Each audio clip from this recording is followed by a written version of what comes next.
इन्नल्लाह काना अलैकुम रक़ीबा। या अय्युहल्लज़ीना आमनुत्तक़ुल्लाह वक़ूलू क़ौलन सदीदा युस्लिह लकुम अअमालकुम व यग़फिर लकुम ज़ुनूबकुम व मन युतिइल्लाह व रसूलहू फ़क़द फ़ाज़ फ़ौज़न अज़ीमा। अम्मा बअद फ़इन्न ख़ैरल हदीस किताबुल्लाह व ख़ैरल हदी हदी मुहम्मदिन सल्लल्लाहु अलैहि वसल्लम व शर्रल उमूरि मुहदसातुहा व कुल्ल मुहदसतिन बिदअह व कुल्ल बिदअतिन ज़लालह व कुल्ल ज़लालतिन फिन्नार। अऊज़ु बिल्लाहि मिनश शैतानिर रजीम। बिस्मिल्लाहिर रहमानिर रहीम। इन्नहुम फित्यतुन आमनू बिरब्बिहिम वज़िदनाहुम हुदा वरबतना अला कुलूबिहिम इज़ क़ामू फ़क़ालू रब्बुना रब्बुस समावाति वल अर्दि लन नदउव मिन दूनिही इलाहा लक़द क़ुलना इज़न शतता।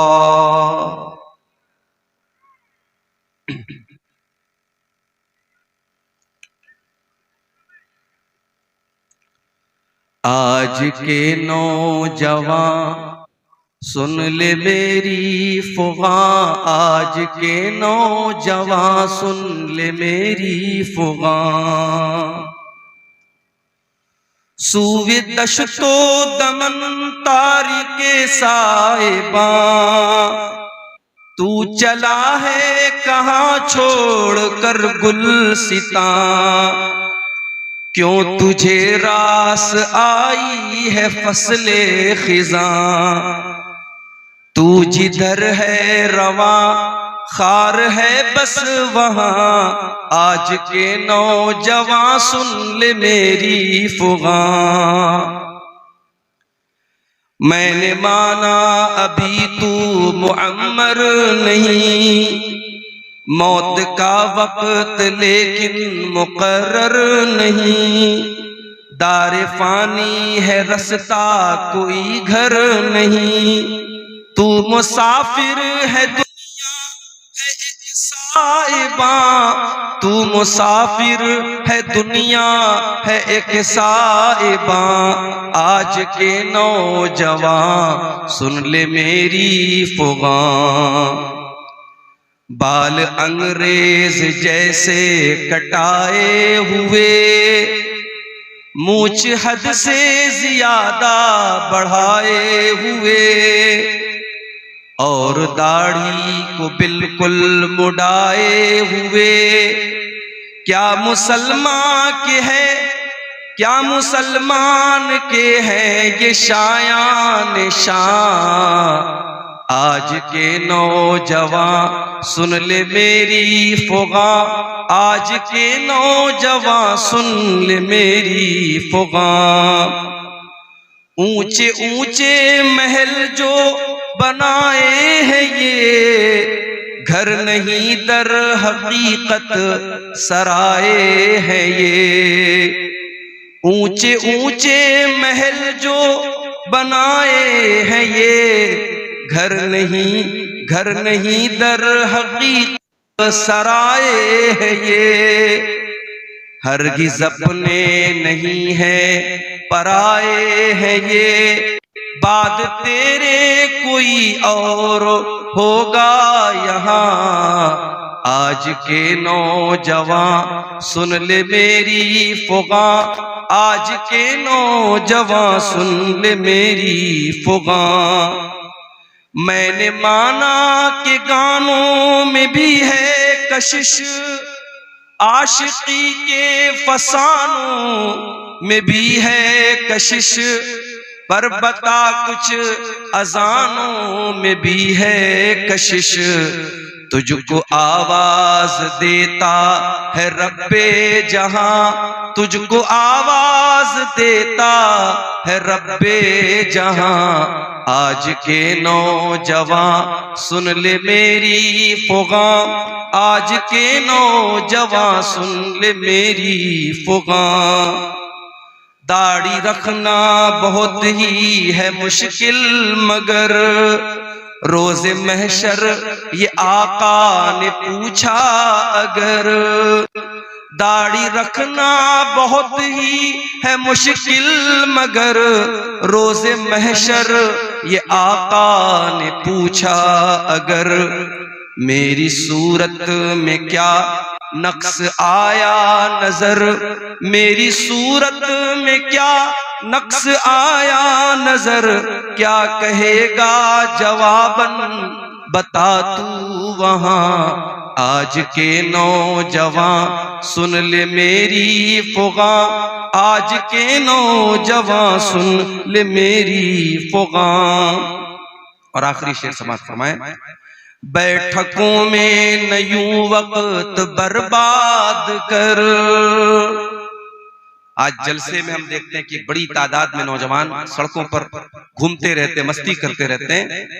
बैठकों में न यूं वक्त बर्बाद कर, नफ्स की कैद से खुद को आजाद कर। बैठकों में न यूं वक्त बर्बाद कर, नफ्स की कैद से खुद को आजाद कर।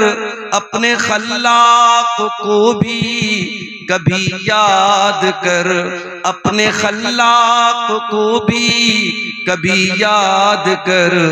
देख तुझ पर है वो किस कदर मेहरबान, देख तुझ पर है वो किस कदर मेहरबान। आज के नौजवान सुन ले मेरी फुगां, आज के नौजवान सुन ले मेरी फुगां।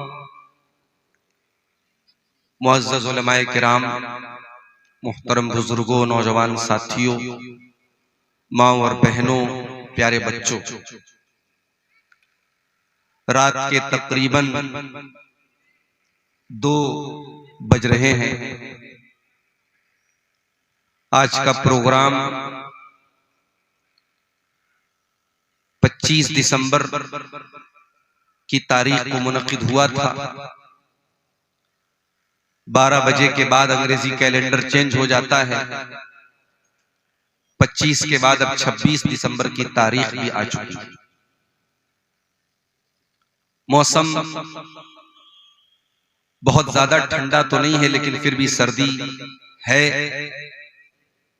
और सर्दी के इस मौसम में इस इलाके के बाहिम्मत बुजुर्गों और नौजवानों ने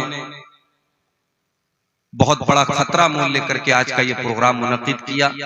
और अल्हम्दुलिल्लाह प्रोग्राम बड़ी कामयाबी से अपनी मंजिल की तरफ रवाना हुआ है। मेरे भाई, 25 दिसंबर की तारीख दुनिया भर में क्रिसमस के त्योहार के नाम से पहचानी जाती है। दुनिया में एक मजहब है, ईसाई मजहब। उस मजहब के मानने वाले अपने आप को हजरत ईसा अलैहिस्सलाम का मानने वाला कहते हैं, अपने आप को क्रिश्चियन कहते हैं, अपने आप को नसरानी कहते हैं। उनका ये अकीदा है, उनका ये बिलीफ है, उनकी ये आस्था है कि 25 दिसंबर की तारीख को हजरत ईसा अलैहिस्सलातु वस्सलाम पैदा हुए। और वो ये भी अकीदा रखते हैं कि ईसा अलैहिस्सलाम अल्लाह के बेटे हैं, नऊज़ बिल्लाह। और वो ये भी अकीदा रखते हैं कि ईसा अलैहिस्सलाम के अंदर इतना पावर था, इतनी शक्तियां थी, इतनी ताकत थी कि वो खुद अल्लाह तबारक व तआला की खुदाई में, उसकी उलूहियत में वो शामिल थे। वो हजरत ईसा को भी एक तरीके से अल्लाह के बराबर करार दिया। मैं मुनासिब समझता हूं, चूंकि क्रिसमस के त्योहार पर हमारे बहुत सारे मुसलमानों के वो बच्चे जो कॉन्वेंट स्कूलों में पढ़ते हैं, जो मिशनरी स्कूलों में पढ़ते हैं, बाकायदा उनके बच्चों से क्रिसमस का त्योहार मनवाया जाता है। बड़े शौक से मुसलमान औरतें अपने बच्चों को सांता क्लॉज बनाती हैं। स्कूलों में प्रोग्राम होते हैं और उसमें यह दिखाया जाता है कि ईसा अलैहिस्सलाम किस तरीके से पैदा हुए हैं, और मासूम बच्चों के दिल और दिमाग में यह डाला जाता है कि जीसस या ईसा ये सन ऑफ गॉड हैं, ये अल्लाह ताला के बेटे हैं। नऊजुबिल्लाह, अल्लाह ने उनको जन्म दिया। मैं चाहता हूं कि अपनी तकरीर को मैं जिस मौजू पर आपके सामने बोलूंगा, उस मौजू पर आने से पहले कुरान करीम के 16वें पारे को हम खोलते हैं और सूरह मरियम की रोशनी में हम देखते हैं कि हजरत मरियम और हजरत ईसा अलैहिस्सलाम के बारे में हमारा अकीदा क्या है, हमारा ईमान क्या है, और कुरान क्या कहता है ईसा अलैहिस्सलाम की पैदाइश के बारे में। चुनांचे जब हम कुरान का 16वां पारा खोलते हैं, सूरह मरियम की आयतें देखते हैं, अल्लाह तबारक व तआला सूरह मरियम की आयत नंबर 16 से लेकर के आयत नंबर 37 तक तकरीबन 21-22 आयतों में अल्लाह तबारक व तआला हजरत मरियम और ईसा अलैहिस्सलाम का पूरा वाकया बयान किया। और यही वो आयतें थी जो हजरत जाफर तैयार रजी अल्लाह तआला अन्हु ने हबशा के बादशाह नजाशी के दरबार में पढ़ी थी। और इन आयतों को जब ट्रांसलेट किया गया और हबशा के बादशाह ने जब इन आयतों का तर्जमा सुना तो वो रोने लगा, उसकी आंखें आंसुओं से भर गईं और उसने अपने हाथों में तिनका उठाया और जमीन पर लाइन खींची और कहा कि अल्लाह की कसम, ईसा इब्ने मरियम का मकाम जैसा कुरान में बताया है उससे ज्यादा नहीं है, यही मकाम सही है जो अल्लाह ने कुरान में बयान। और बाद में वो बादशाह ईमान भी ले आया। और आपको शायद ये मसला मालूम हो कि हम लोग जो जनाजा गायबाना पढ़ते हैं, किसी का इंतकाल दिल्ली में हुआ, किसी का इंतकाल मुंबई में हुआ, और आप कटिहार के हसनगंज में इटवा में अगर आपको मालूम हुआ बहुत बड़े अल्लामा का, बहुत बड़े मौलाना का इंतकाल हुआ और आप यहाँ पर उनकी जनाजा गायबाना पढ़ते हैं, आप पूछ लीजिए उलमा से कि जनाजा गायबाना पढ़ने की जो दलील है वो दलील यही है कि जब हबशा के उस बादशाह का इंतकाल हुआ तो अल्लाह के नबी सल्लल्लाहु अलैहि वसल्लम ने मदीना के अंदर अपने सहाबा के साथ जनाजे की नमाज पढ़ाई थी। इकलौता ये गायबाना जनाजा था जो अल्लाह के नबी ने हजरत नजाशी का पढ़ाया था।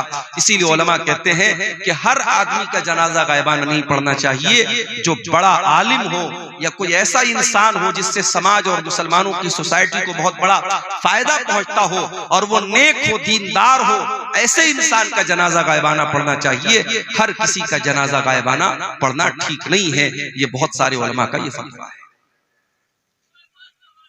तो मरियम, सूरह मरियम की आयतें जरा आइए हम देखते हैं। और मैं तो ये समझता हूं कि कुरान करीम की हर आयत बहुत खूबसूरत है, मगर सूरह मरियम को जब पढ़ा जाए तो इसके अंदर एक बहुत ही खूबसूरत रिदम है, एक बहुत खूबसूरत लय है, एक बहुत खूबसूरत अंदाज है। किसी अच्छे कारी की आवाज में जब आप सूरह मरियम पढ़ते हैं तो अगरचे आपको अरबी ना आती हो, आप शेरशाबादी जबान जानते हैं, बंगला जुबान जानते हैं, अरबी नहीं आती आपको, मगर आप, मैं यकीन के साथ कहता हूं, आप यूट्यूब पर जाइए और किसी भी अच्छे कारी की आवाज में सूरह मरियम की तिलावत आप सुनिए, आपके रोंगटे खड़े हो जाएंगे, आपकी रूह सरशार होती हुई नजर आएगी। ये इस सूरत करीमा का एजाज है, इस सूरत करीमा की खासियत। अऊज़ु बिल्लाहि मिनश शैतानिर रजीम। वज़कुर फिल किताबि मरियम इदिन तबदत मिन अहलिहा मकानन शर्क़िया। याद करो किताब में मरियम को, वो मरियम जो बहुत अल्लाह वाली थी, बहुत अल्लाह की इबादत करने वाली थी, जो 24 घंटे बैतुल मुक़द्दस में रहा करती थी। मरियम अपने आप को बैतुल मुक़द्दस के पूरब साइड में, बैतुल मुक़द्दस के मशरिकी हिस्से में अपने आप को अलग कर लेती हैं। अपने आप को एक कोने में, एक गोशे में अलग कर लेती हैं और अल्लाह की इबादत करती हैं, अल्लाह को याद करती हैं। वज़कुर फिल किताबी मरियम इदिन तबज़त मिन अहलिहा मकानन शर्क़िया। ओ मेरी प्यारी माओ बहनों, मरियम आपको सबक दे रही है कि औरत भी अल्लाह वाली बन सकती है। मरियम अपने घर वालों को छोड़कर, अपने भाई बहनों को छोड़कर, अपने माँ बाप को छोड़कर मस्जिद का एक कमरा पकड़ करके अल्लाह की इबादत कर रही हैं। आज हमारी माए बहनें गौर करें, अपने परिवार के साथ रहकर वो 5 टाइम की नमाज भी अदा नहीं कर पाती। जाड़े का मौसम चल रहा है, दिन छोटा हो चुका है, गर्मी के मुकाबले में रातें बड़ी हैं, दिन छोटा है, मौसम भी ठंडा है। अगर औरतें चाहें तो बड़ी आसानी से नफली रोजा रख सकती हैं। जो रमजान के छूटे हुए रोजे हैं वो चाहे तो वो रोजे इस मौसम में बड़ी आसानी से रख सकती हैं। मगर मेरी प्यारी माँ बहनों, आपके अंदर वो शौक ही नहीं है, वो जज्बा ही नहीं जो मरियम के अंदर था। अल्लाह कह रहा है इज़िन तबज़त मिन अहलिहा मकानन शर्क़िया। याद करो जब मरियम अपने घर वालों को छोड़कर मस्जिद अक्सा के बैतुल मुक़द्दस के पूरब साइड में चली गई। इज़ अरसलना इलैहा रूहना फत्तखज़त मिन दूनिहिम हिजाबा। अल्लाह फरमाता है कि मरियम ने अपने बीच में और घर वालों के बीच में पर्दा लगा दिया, पर्दे में रह करके वो अल्लाह की इबादत करने लगी। फत्तखज़त मिन दूनिहिम हिजाबा फअरसलना इलैहा रूहना फतमस्सला लहा बशरन सविया। हमने अपने फरिश्ते जिब्रील को भेजा और जिब्रील एक इंसान की शक्ल में, खूबसूरत इंसान की शक्ल में मरियम के पास आए। मरियम अकेली है, मरियम बंद कमरे में, कमरा लॉक है और अचानक एक खूबसूरत इंसान, एक मर्द मरियम के सामने आ जाता है। ओ मेरी प्यारी माँ बहनों, एक पाक दामन औरत, एक नेक औरत, एक दीनदार औरत का रिएक्शन क्या होगा ऐसे? एक दीनदार औरत किसी गैर मर्द को तन्हाई में देखेगी तो उसका रिएक्शन क्या होगा, जरा देखिए मरियम का रिएक्शन क्या। अल्लाह कहता है इज़ अरसलना इलैहा रूहना, हमने मरियम के पास अपने फरिश्ते को भेजा। फतमस्सला लहा बशरन सविया, और वो फरिश्ता इंसान की शक्ल में मरियम के पास आया। क़ालत इन्नी अऊज़ु बिर्रहमानि मिनका इन कुन्त तक़िया।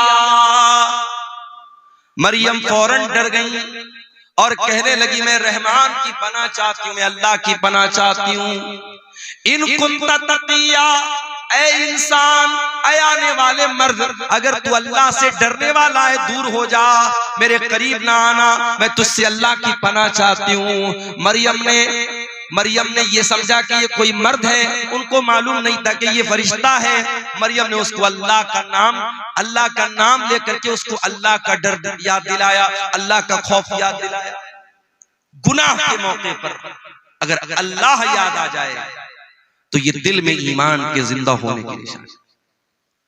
अगर गुनाह के टाइम अल्लाह याद आ जाए, अल्लाह का खौफ दिल में आ जाए और इंसान गुनाह से अपने आप को बचा ले, अल्लाह के नबी फरमाते हैं अल्लाह ताला फरिश्तों से कहता है मेरा बंदा गुनाह करने जा रहा था, शराब पीने जा रहा था, जिना करने जा रहा था, कोई भी गलत काम करने जा रहा था, अगर गुनाह का इरादा कर रहा था और अल्लाह के डर से अगर उसने गुनाह को छोड़ दिया तो अल्लाह फरिश्तों से कहता है इसके नाम अमाल में एक नेकी लिख दो। मेरे फरिश्तों, इसके नामे अमाल में एक नेकी लिख दो। फरिश्ते कहते हैं अल्लाह ये तो गुनाह करने जा रहा था, ये तो शराब पीने जा रहा था, ये तो जिना करने जा रहा था, ये तो गलत काम करने जा रहा था।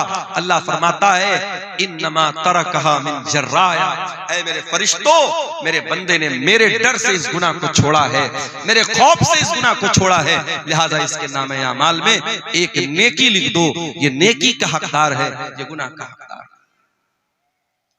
पता ये चला मेरे नौजवान साथियों, आज जहां जहां भी जिना के अड्डे कायम हो रहे हैं, जहां जहां गलत काम हो रहे हैं, शराब पी जा रही है, नशा हो रहा है, बदकारी हो रही है, बेहयाई हो रही है, बेपर्दगी हो रही है, बदकारी हो रही है, जितने गुनाह हो रहे हैं उन गुनाहों की असल वजह यह कि इंसान अल्लाह का खौफ अपने दिल से निकाल चुका है। और माफ करना, चेहरे पर दाढ़ी रखना नबी का तरीका है, मगर जरूरी नहीं कि दाढ़ी रखने वाला परहेजगार है। घर से नकाब में निकलने वाली औरत बहुत अच्छा काम करती है कि नकाब में निकल रही है, मगर नकाब में निकलना इस बात की गारंटी नहीं है कि उसके दिल में अल्लाह का डर है। मेरे प्यारे साथियों, कितने ज़िना के वाक़यात हुए जो नकाब पोश लड़कियों ने होटलों में जाकर के याशियां की हैं, कितने गलत काम हुए जो चेहरे पर दाढ़ी रखने वालों ने और माथे पर सजदे का निशान रखने वालों ने वो गलत काम किए हैं। इसलिए याद रखना, दाढ़ी की अहमियत अपनी जगह है, नकाब की अहमियत अपनी जगह है, नमाज की अहमियत अपनी जगह है। जब तक अल्लाह का डर ना हो, जब तक अल्लाह का खौफ ना हो, तब तक इंसान गुनाहों से नहीं बच सकता। गुनाह से बचना है, अल्लाह का डर होना चाहिए। और अल्लाह का डर कैसे पैदा होगा? जब अल्लाह को जानेंगे। जितना अल्लाह के बारे में जानेंगे, जितनी अल्लाह के बारे में आपको नॉलेज होगी, उतना आपके दिल में अल्लाह का डर पैदा होगा। इसीलिए अल्लाह कुरान में कहता है, इन्नमा यख्शल्लाह मिन इबादिहिल उलमा। अल्लाह ताला से उसके बंदों में उलमा डरते हैं। यहां उलमा से मुराद सिर्फ वो लोग नहीं है जो मदरसे से पढ़े हुए लोग हों। यहां मदरसे से फारिग होने वाले उलमा ही मुराद नहीं है, बल्कि उलमा का मतलब जो जितना अल्लाह को जानेगा, जिसके पास अल्लाह की जितनी नॉलेज होगी, उतना वो अल्लाह से डरेगा। इसीलिए हजरत लुकमान ने जब अपने बच्चे को नसीहत की तो पहले उसको अल्लाह का मकाम याद दिलाया। आज अपने बच्चों को कौन अल्लाह के बारे में बताता है?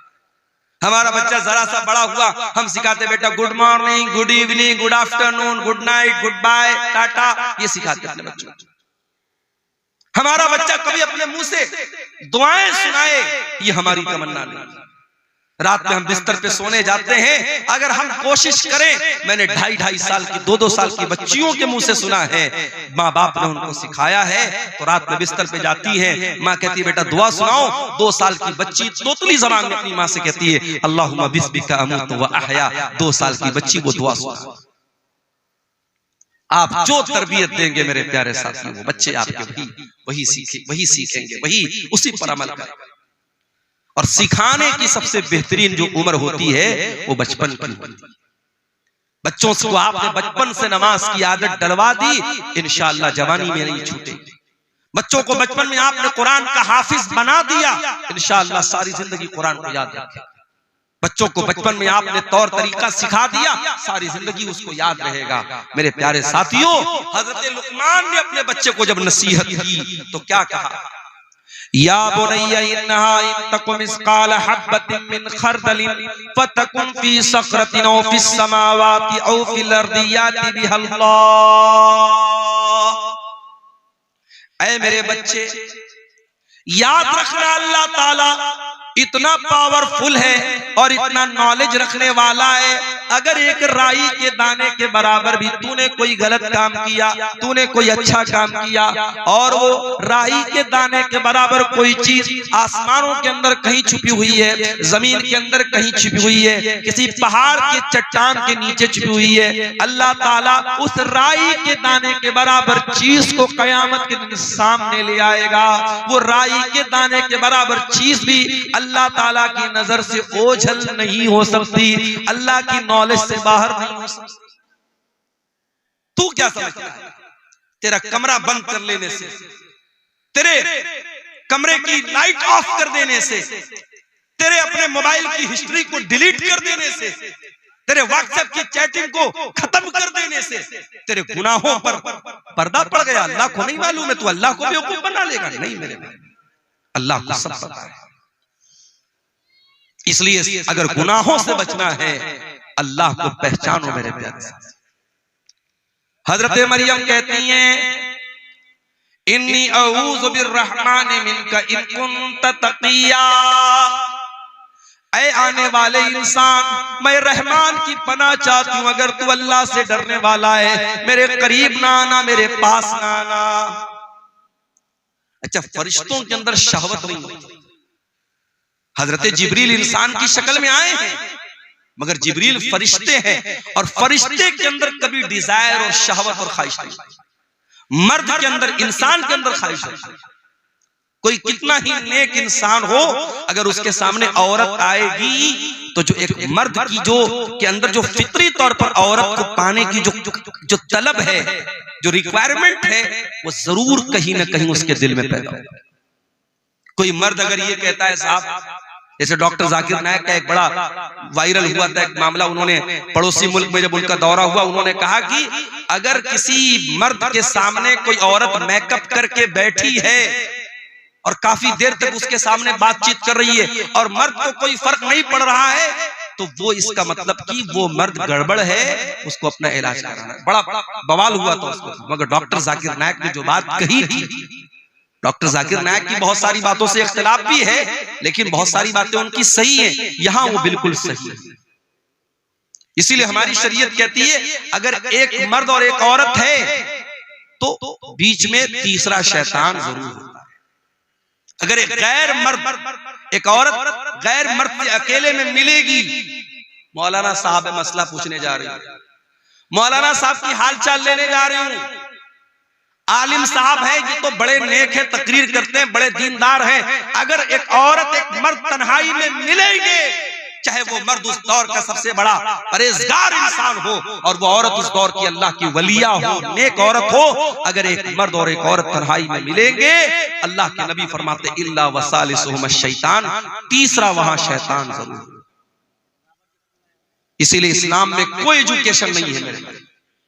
क्लास में लड़का भी पढ़ रहा है, लड़की भी पढ़ रही है, जवान लड़का जवान लड़की, पढ़ाई कम होगी, वहां पे बदकारी और जनाकारी ज्यादा होगी। आज आप जाके देखें, अभी आज की न्यूज आपको बता रहा हूं, क्रिसमस का त्योहार मना करके एक औरत लड़की आ रही थी चेन्नई के अंदर, एक कॉलेज के अंदर, उसी कॉलेज में बिरयानी बेचने वाला एक नौजवान उस लड़की के साथ रेप करता है और उसको जख्मी भी करता है। बाद में जब मामला सामने आया, पुलिस केस बना, बड़ा बवाल हुआ, अब शायद उसको अरेस्ट कर लिया गया। मेरे प्यारे साथियों, इंसान के अंदर शहवत का जो शैतान है वो कब बेदार हो जाए हम नहीं कह सकते। इसीलिए अल्लाह तबारक व तआला ने मर्द और औरत जब जवान हो जाएं उनको निकाह का हुक्म दिया है, ताकि उनकी शहवत का सही इस्तेमाल हो, गलत दिशा में वो कदम न उठाएं, गलत रुख पर वो न जाए। हजरत मरियम ने जब ये कहा कि मैं रहमान की पनाह चाहती हूं, अब हजरत जिब्रील ने क्या जवाब दिया? काला इन्नमा अना रसूल रब्बिकी लिअहब लकी गुलामन ज़किया। कहा है मरियम, तू गलत समझ रही है, मैं कोई इंसान नहीं हूं, मैं अल्लाह का फरिश्ता हूं, और मैं इसलिए तेरे पास आया हूं ताकि मैं तुझको ये खुशखबरी दे दूं कि तुझे बहुत जल्द एक बच्चा पैदा होने वाला है, बहुत नेक बच्चा, बहुत पाक साफ बच्चा, बहुत अच्छा बच्चा। अच्छा, आपने गौर किया होगा जब बच्चा पैदा होता है तो रोता है, और मेडिकल साइंस के हिसाब से बच्चे को रोना जरूरी भी है। बच्चा नहीं रोता है तो प्रॉब्लम हो जाती है। बास बच्चे नहीं रोते हैं तो बाद में बड़ी बीमारियां पैदा हो जाती है। बास बच्चे तो बोल ही नहीं पाते अगर पैदाइश के समय वो नहीं रोते। मगर अल्लाह के नबी फरमाते जब बच्चा पैदा होता है तो शैतान उसे कचोका मारता है, चोट पहुंचाता है, शैतान उसे मारता है और वो बच्चा रोता है। और शैतान दुनिया के हर बच्चे को मारता है, मगर एक बच्चा ऐसा था जिसको शैतान मार नहीं सका, और वो बच्चा कौन था? वो मरियम का बच्चा, उसका नाम ईसा बिन मरियम था। हजरत जिब्रील ने कहा कि ऐ मरियम, ऐसा बच्चा पैदा होने वाला है तुझे, गुलामन ज़किया, जो बहुत नेक बच्चा होगा। क़ालत अन्ना यकूनु ली गुलाम वलम यमससनी बशरुन वलम अकु बगिया। मरियम कहने लगी, मुझे बच्चा कहां से होगा, मैं तो कुंवारी हूं, मैं तो वर्जिन हूं, मेरी शादी नहीं हुई है, आज तक किसी इंसान ने मुझे टच नहीं किया है, और ना मैं ज़िनाकार औरत हूं, मैं बदकार औरत।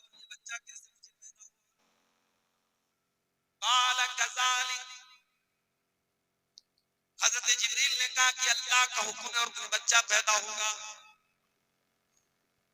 क़ाल रब्बुकी हुवा अलैया हय्यिन, आपका परवरदिगार ये कह रहा है कि ये मेरे लिए आसान है।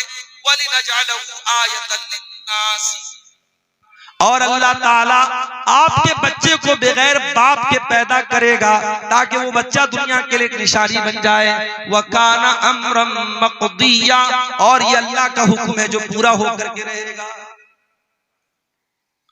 अब मरियम प्रेग्नेंट हो गई। अब ये वजाहत कुरान में नहीं है कि ये प्रेगनेंसी पूरे 9 महीना रही या चंद दिन रही। फहमलतहु, मरियम के पेट में ईसा अलैहिस्सलाम वजूद में आ गए। मरियम के पेट में ईसा अलैहिस्सलाम वजूद में आ गए। मरियम को हमल ठहर गया। फंतबज़त बिही मकानन क़सिया, और जब मरियम ने ये देखा कि पेट ज्यादा फूल गया है और अब लोग सवाल उठाएंगे, मरियम वहां से बहुत दूर निकल गई, आबादी से दूर चली गई, मस्जिद अक्सा से दूर चली गई ताकि लोगों के सवालों का जवाब ना देना पड़े। फहमलतहु फंतबज़त बिही मकानन क़सिया, मरियम के पेट में ईसा अलैहिस्सलाम आ गए और मरियम अपने अपने हमल के साथ, अपने पेट के बच्चे के साथ मस्जिद अक्सा से दूर चली गई। फ़अजाअहल मखाज़ु इला जिज़इन नख़ला, और जब बच्चे की पैदाइश का टाइम आया, जब दर्दे ज़े का टाइम आया, जब लेबर पेन का टाइम आया, जब बच्चे की पैदाइश का टाइम आया, हजरत मरियम मजबूर हो गई, तड़पने लगी और एक खजूर के पेड़ के पास जाके वहां पहुंच गई। दर्दे ज़े ने उनको मजबूर किया, एक पेड़ के पास पहुंच गई। बच्चे की पैदाइश का टाइम है, मरियम कुंवारी है, उनको ये तो पता है कि ये बच्चा अल्लाह ताला की तरफ से बगैर बाप के पैदा हो रहा है, अल्लाह की कुदरत की एक निशानी है। मगर मरियम को इस बात की फिक्र है, कल जब ये बच्चा जन्म लेगा मैं दुनिया को क्या बताऊंगी, मैं दुनिया को क्या मुंह दिखाऊंगी। एक पाक दामन औरत, एक नेक औरत, एक दीनदार औरत अपने चेहरे की खूबसूरती से ज्यादा, अपने बदन की ज्वेलरी से ज्यादा, अपने कपड़ों से ज्यादा अपने कैरेक्टर की, अपने किरदार की फिक्र करती है। मेरे भाइयों, मेरी प्यारी माँ, मरियम को चिंता है मेरे कैरेक्टर पर लोग सवाल उठाएंगे, मैं क्या बोलूंगी। क़ालत या लैतनी मित्तु क़ब्ल हाज़ा, मरियम कहने लगी कि काश आज के पहले मैं मर गई होती। व कुन्तु नसियम मनसिया, कोई मेरा नाम तक न जानता, मैं भूली बसरी कहानी बन गई होती, लोग मेरा नाम तक न जानते। ये कौन सी मुसीबत मेरे सर पे आ गई। ऐ मरियम, ये मैं तू क्या जवाब देगी लोगों को। ऐ काश है मरियम तुम मर गई होती। मरियम अपने आप से कह रही तुम मर गई। अल्लाह अकबर। इस जुमले में मरियम के कर्ब को महसूस कीजिए, मरियम के दिल की पीड़ा को महसूस कीजिए, मरियम के दिल के अंदर जो अपने किरदार की जो फिक्र है, जो चिंता है, उसको महसूस कीजिए। मरियम कहती है काश मैं मर गई होती, मुझे कोई मेरा नाम तक न जानता, कोई मेरा जिक्र तक न करता। फनादाहा मिन तहतिहा अल्ला तहज़नी क़द जअल रब्बुकी तहतकी सरिया। अब मरियम को बच्चा पैदा हो रहा है। दुनिया में औरतों को बच्चा पैदा होता है तो कोई ना कोई डॉक्टर होता है, दाई होती है, कोई डिलीवरी कराने वाला होता है। ये दुनिया का ऐसा बच्चा कोई डिलीवरी कराने वाला नहीं। फरिश्ता कहता है, फरिश्ते की आवाज आती है, ऐ मरियम तू डर मत, तू घबरा मत। कद जअला रब्बुकी तहतकी सरिया, जरा देख अल्लाह ताला ने तेरे नीचे नहर का इंतजाम कर दिया है, तुझे पानी की कमी न हो, तू डिहाइड्रेशन का शिकार न हो। ऐ मरियम बच्चे की पैदाइश के बाद तुझे पानी चाहिए, कौन तुझे पानी ला के देगा। ऐ मरियम देख अल्लाह ताला ने तेरे लिए पानी का इंतजाम कर दिया, तेरे नीचे से नहर जारी हो गई है। वहुज़्ज़ी इलैकि बिजिज़्इन नख़ला, और ऐ मरियम जरा इस खजूर के पेड़ को तू हिला के तो देख। जब तू इसको हिलाएगी, वहुज़्ज़ी इलैकि बिजिज़्इन नख़लति तुसाक़ित अलैकि रुतबन जनिया, तो तेरे ऊपर पकी हुई खजूरें गिरेंगी, ये पकी हुई खजूर तू खा लेना। बाज़ उलमा कहते हैं कि डिलीवरी के टाइम औरतों को आयरन की बड़ी कमी होती है, इसीलिए जब औरतें जब प्रेग्नेंट होती हैं तो डॉक्टर लोग उनको आयरन की टेबलेट खिलाते हैं, और खजूर के अंदर आयरन बहुत होता है। तो मरियम को अल्लाह ताला ने खजूर खिलवाई। खजूर और पानी बहुत जरूरी है एक ऐसी औरत के लिए जिसको डिलीवरी हुई। एक बात तो ये पता चली। दूसरी बात ये पता चली कि पकी हुई खजूर तेरे ऊपर गिरेगी। खजूर कब पकती है भाई? खजूर दिसंबर में नहीं पकती है, खजूर जून में पकती है। बाज़ उलमा ने इस आयत से ये इस्तिदलाल किया है कि ईसा अलैहिस्सलाम कभी 25 दिसंबर को पैदा हो ही नहीं सकते, ये फर्जी तारीख है, गलत तारीख है।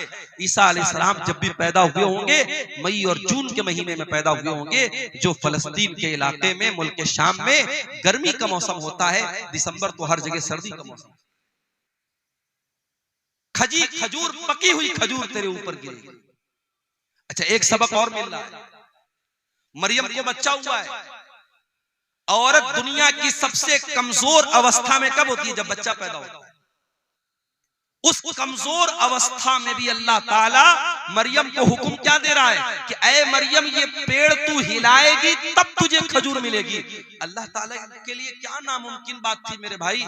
अल्लाह फरिश्ते को हुक्म दे देता और एक प्लेट में खजूर सजा के मरियम को लाके दे दी जाती, मगर नहीं, अल्लाह ने एक सबक ये भी दिया, जब हरकत करोगे तब बरकत आए। हरकत से बरकत आए। मुसलमान समझता है बैठ के हम दुआएं करेंगे और हमारी मस्जिदें सब सुरक्षित हो जाएंगी, हम दुआएं करेंगे और हम पर जुल्म करने वाले सब जो है बर्बाद हो जाएंगे। नहीं मेरे भाई, आपको हरकत भी करना पड़ेगा, आपको एक्टिव भी होना पड़ेगा। आप सदियों से जो जिंदगी जीते चले आए हैं वही जिंदगी आप जी रहे हैं।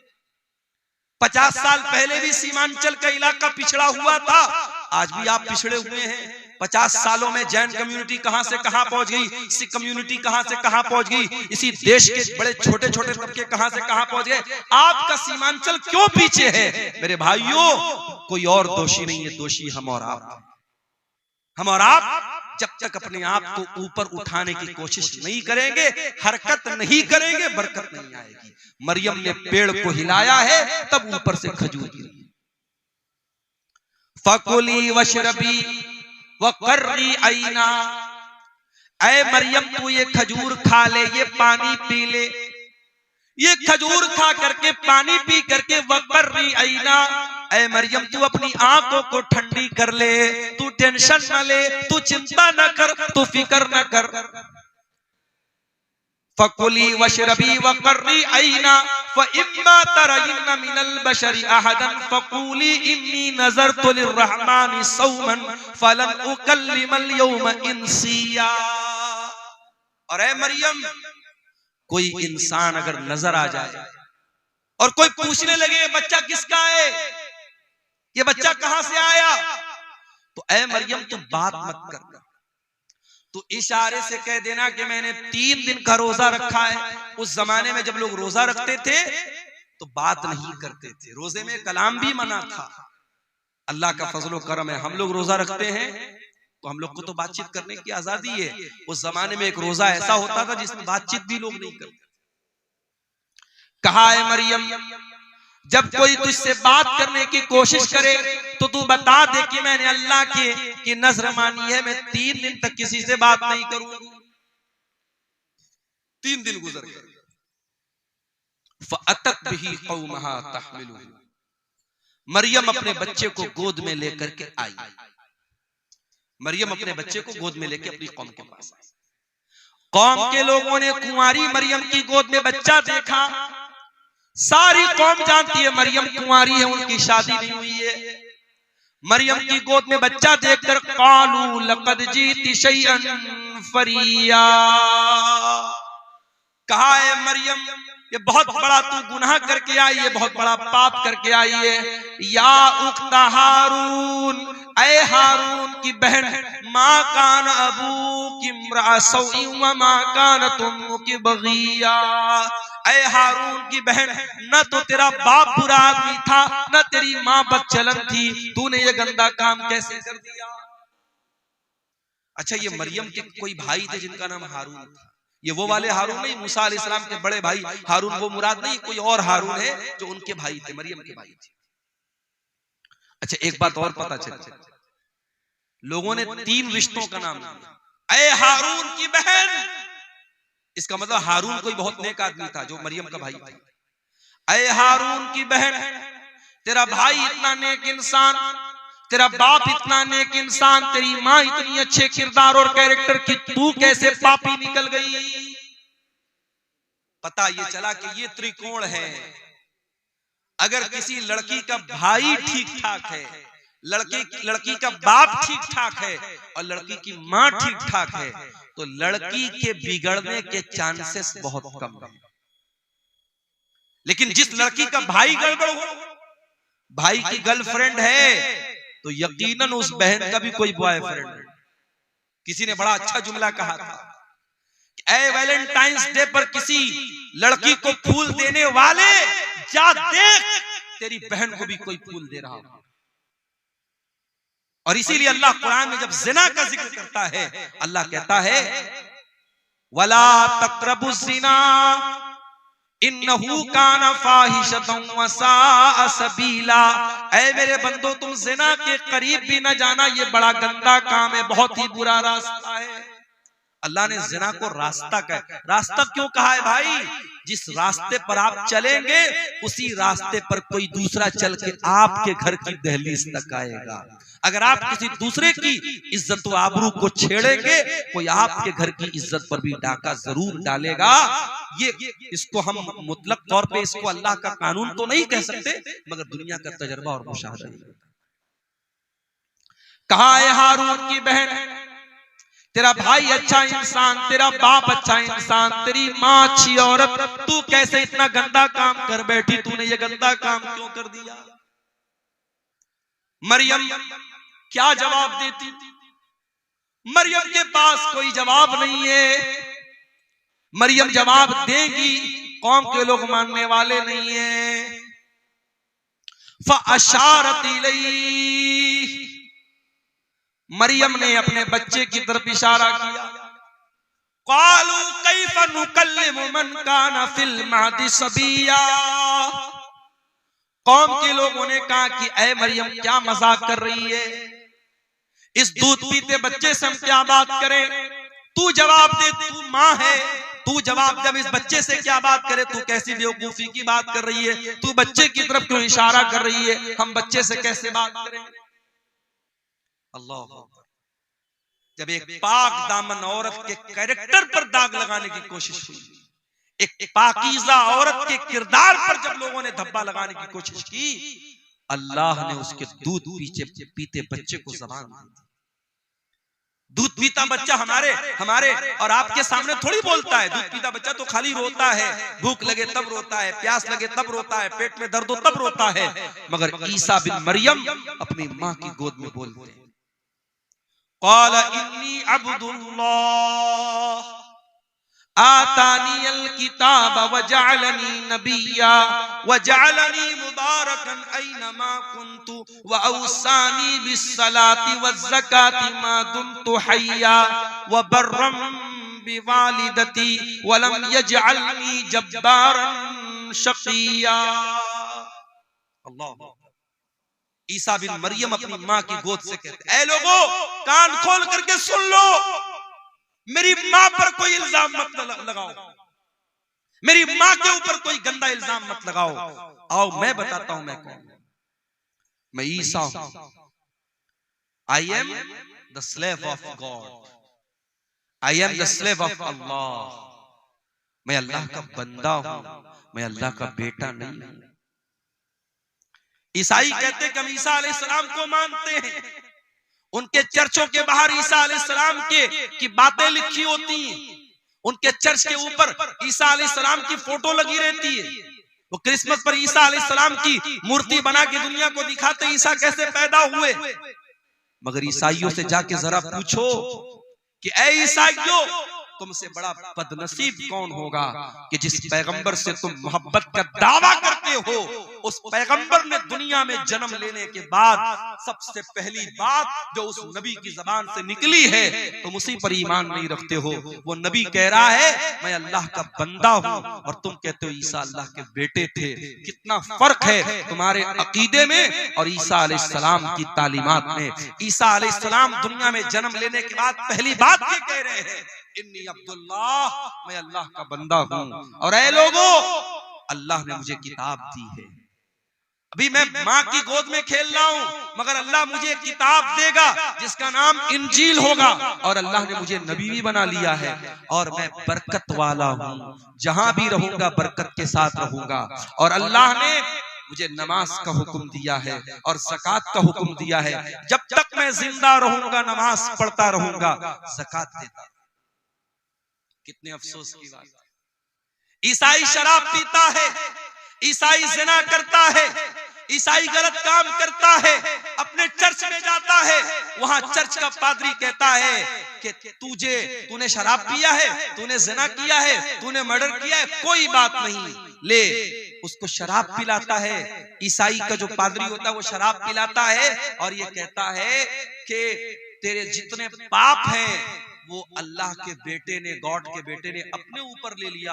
गॉड का बेटा सूली पर चढ़ गया और गॉड का बेटा तेरे सारे गुनाहों को अपने सर पे लेके जा चुका है, अब तुझे कोई टेंशन लेने की बात नहीं। अल्लाह, कितना कितना गलत है ये। ईसा इब्ने मरियम दुनिया में आने के बाद कहते हैं नमाज पढ़ने का मुझे हुक्म मिला है, मैं नमाज जब तक जिंदा रहूंगा पढ़ता रहूंगा। पता ये चला इस्लाम में कोई शॉर्टकट नहीं है कि तुम्हारी नमाज कोई और पढ़ लेगा, तुम्हारी मग़फ़िरत कोई और करवा देगा। नहीं, तुमको नमाज पढ़नी पड़ेगी, तुमको रोजा रखना पड़ेगा, तुमको ज़कात देनी पड़ेगी। ईसा इब्ने मरियम कहते जब तक मैं जिंदा रहूंगा अल्लाह ने मुझे हुक्म दिया है कि मैं नमाज पढ़ता रहूं, मैं ज़कात अदा करूं। वबर्रम बिवालिदती, और अल्लाह ताला ने मुझे अपनी माँ के साथ अच्छा सलूक करने का हुक्म दिया है। वलम यजअलनी जब्बारन शक़िया, और अल्लाह ताला ने मुझे सरकश नहीं बनाया, मुझे बदबख्त नहीं बनाया, मुझे बदनसीब नहीं बनाया, अल्लाह ने मुझे अच्छे नसीब वाला बनाया है। इतनी बात कहने के बाद ईसा इब्ने मरियम कहते हैं वस्सलामु अलैया यौम वुलिदतु व यौम अमूतु व यौम उबअसु हय्या, मेरे ऊपर उस दिन भी सलाम जिस दिन मैं पैदा हुआ, उस दिन भी सलाम जिस दिन मैं मरूंगा, और उस दिन भी सलाम जिस दिन मैं जिंदा उठाया जाऊंगा। हमारा अकीदा ये, ईसा अलैहिस्सलाम सूली पर नहीं चढ़ाए गए। कान खोल करके सुन लो मेरे भाइयों, ये अकीदा समझ लो। ईसा इब्ने मरियम के बारे में जब कहीं किसी से बात करना हो, आपको ईसा अलैहिस्सलाम के बारे में सही इंफॉर्मेशन होनी चाहिए। ईसा अलैहिस्सलाम सूली पर नहीं चढ़ाए गए, उनको सूली पर चढ़ाने की कोशिश जरूर हुई, मगर अल्लाह ताला ने उनको सुरक्षित आसमान पर उठा लिया। वो अपने शरीर के साथ, अपने जिस्म के साथ और अपनी रूह के साथ आसमान पर उठा लिए गए। उनकी जगह उनके एक हमशक्ल को यहूदियों ने सूली पर चढ़ा दिया। वमा क़तलूहु वमा सलबूहु, न तो ईसा को कत्ल किया उन्होंने, न ईसा को सूली पर चढ़ाया। वलाकिन शुब्बिया लहुम, बल्कि ईसा अलैहिस्सलाम का एक हमशक्ल उनके सामने पेश किया गया और उसको उन्होंने सूली पर चढ़ाया। अब हमारा ये अकीदा है कयामत के पहले ईसा अलैहिस्सलाम दुनिया में आएंगे और दज्जाल को कत्ल करेंगे, और इसी तरीके से दुनिया में जितने सुअर हैं सुअरों का खात्मा करेंगे। और ईसा अलैहिस्सलाम जब आएंगे और वो जिहाद करेंगे तो वो अहले किताब से भी जिहाद करेंगे, यहूद और नसारा से भी जिहाद करेंगे। और जब ईसा अलैहिस्सलाम यहूद और नसारा से जिहाद करेंगे तो उनको जिजिया का ऑप्शन नहीं देंगे, वो डायरेक्ट दो ऑप्शन देंगे, या तो इस्लाम कबूल करो या फिर मुझसे जंग करो। तो उनके जमाने में जिजिया का ऑप्शन खत्म हो जाएगा। और इसी तरीके से ईसा इब्ने मरियम दुनिया में आएंगे और कई साल तक रहेंगे, उनके दौर में अमन और चैन और सुकून रहेगा, और फिर वो नेचुरल अपनी मौत से हमकनार होंगे, उनको मौत आएगी और फिर वो अल्लाह ताला को प्यारे होंगे, अल्लाह के पास। ये हमारा है। इसीलिए अल्लाह जब इस वाक़े को बयान करता है, अल्लाह कहता है ज़ालिका ईसा इब्नु मरियम क़ौलुल हक़्क़िल लज़ी फ़ीही यम्तरून, ये ईसा इब्न मरियम है, ये अल्लाह के सच्चे कौल हैं, अल्लाह की सच्ची बात इनके बारे में है, जिनके बारे में लोग शक और शुबहा कर रहे हैं। तो हजरत ईसा अलैहिस्सलाम के बारे में ये मोटी मोटी बात मैंने सोचा कि आपके सामने रख दूं, ताकि ईसा अलैहिस्सलाम के बारे में एक सही विचारधारा, एक सही नजरिया आपके दिलो दिमाग में पैदा हो जाए। अल्लाह ताला हम सबको हजरत ईसा अलैहिस्सलाम, अच्छा ये भी याद रखिए, ईसा अलैहिस्सलाम के बारे में दुनिया में 3 गिरोह पाए जाते हैं। एक ईसाइयों का गिरोह है जो ईसा अलैहिस्सलाम को अल्लाह का बेटा करार देता है, अल्लाह के बराबर करार देता है, वो भी गुमराह है। और एक यहूदियों का तबका है जो ईसा अलैहिस्सलाम को बुरा भला कहता है, उनको हराम की औलाद कहता है, उनको नऊजुबिल्लाह ज़िना की औलाद कहता है। यहूदी भी हजरत ईसा से दुश्मनी में गुमराह हुए, ईसाई उनसे मोहब्बत में गुमराह हुए, यहूदी उनसे दुश्मनी में गुमराह हुए। और एक तबका ऐसा है जो ईसा अलैहिस्सलाम पर ईमान भी रखता है, उनको के बारे में यह अकीदा रखता है वो अल्लाह के नबी थे, वो अल्लाह के पैगंबर थे, बगैर बाप के पैदा हुए थे, और अल्लाह ताला ने उनके हाथ पर बहुत सारे मोजज़ात दिखाए थे। और इस तबके को मुसलमान कहते हैं। हम और आप ईसा इब्न मरियम के ऊपर ईमान रखते हैं। मेरे अजीजों, इस तमहीदी गुफ्तगू के बाद मैंने जो नज्म पढ़ी थी तकरीर के बाद, आपने गौर किया होगा उस नज्म में मैंने नौजवानों को खिताब किया। आज हमारे कौम में अगर कोई तबका ऐसा है जो सबसे ज्यादा जिस पर काम करने की जरूरत है, तो वो तबका नौजवानों का तबका है। और दुनिया की हर कौम अपने नौजवानों को ट्रेंड करती है, अपने नौजवानों को मजबूत करती है, अपने नौजवानों पर मेहनत करती है। आज हमारी कौम का नौजवान कहां जा रहा है?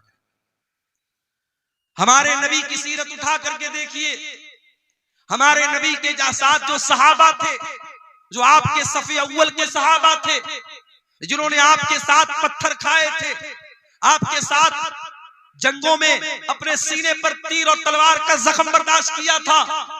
आप गौर कीजिए मेरे प्यारे साथियों, नबी के उन सहाबा में आपको मेजॉरिटी किसकी मिलेगी, उसमें बहुमत किसका मिलेगा? उसमें अक्सरियत नौजवानों की। अब्दुल्ला बिन मसूद कौन है? नौजवान है। मुसअब बिन उमैर कौन है? नौजवान है। हजरत खालिद बिन वलीद कौन है? नौजवान है। उस्मान गनी कौन है? नौजवान है। तलहा कौन है? नौजवान है। जुबैर कौन है? नौजवान है। अली बिन अबी तालिब कौन है? नौजवान है। मेरे नबी के सहाबा में वो सहाबा जो मेरे नबी के बॉडीगार्ड बन करके चला करते थे, जिन्होंने मेरे नबी के साथ हर मुश्किल को बर्दाश्त किया है, उसमें मेरे प्यारे साथियों बढ़ चढ़ करके हिस्सा लेने वाले नौजवान सहाबा, नौजवान आगे थे।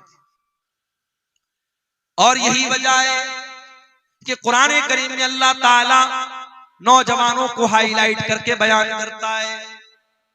परसों जुमा का दिन आने वाला है, हम और आप जुमा के दिन सूरह कहफ पढ़ते हैं। सूरह कहफ में अल्लाह ताला ने एक वाकया बयान किया,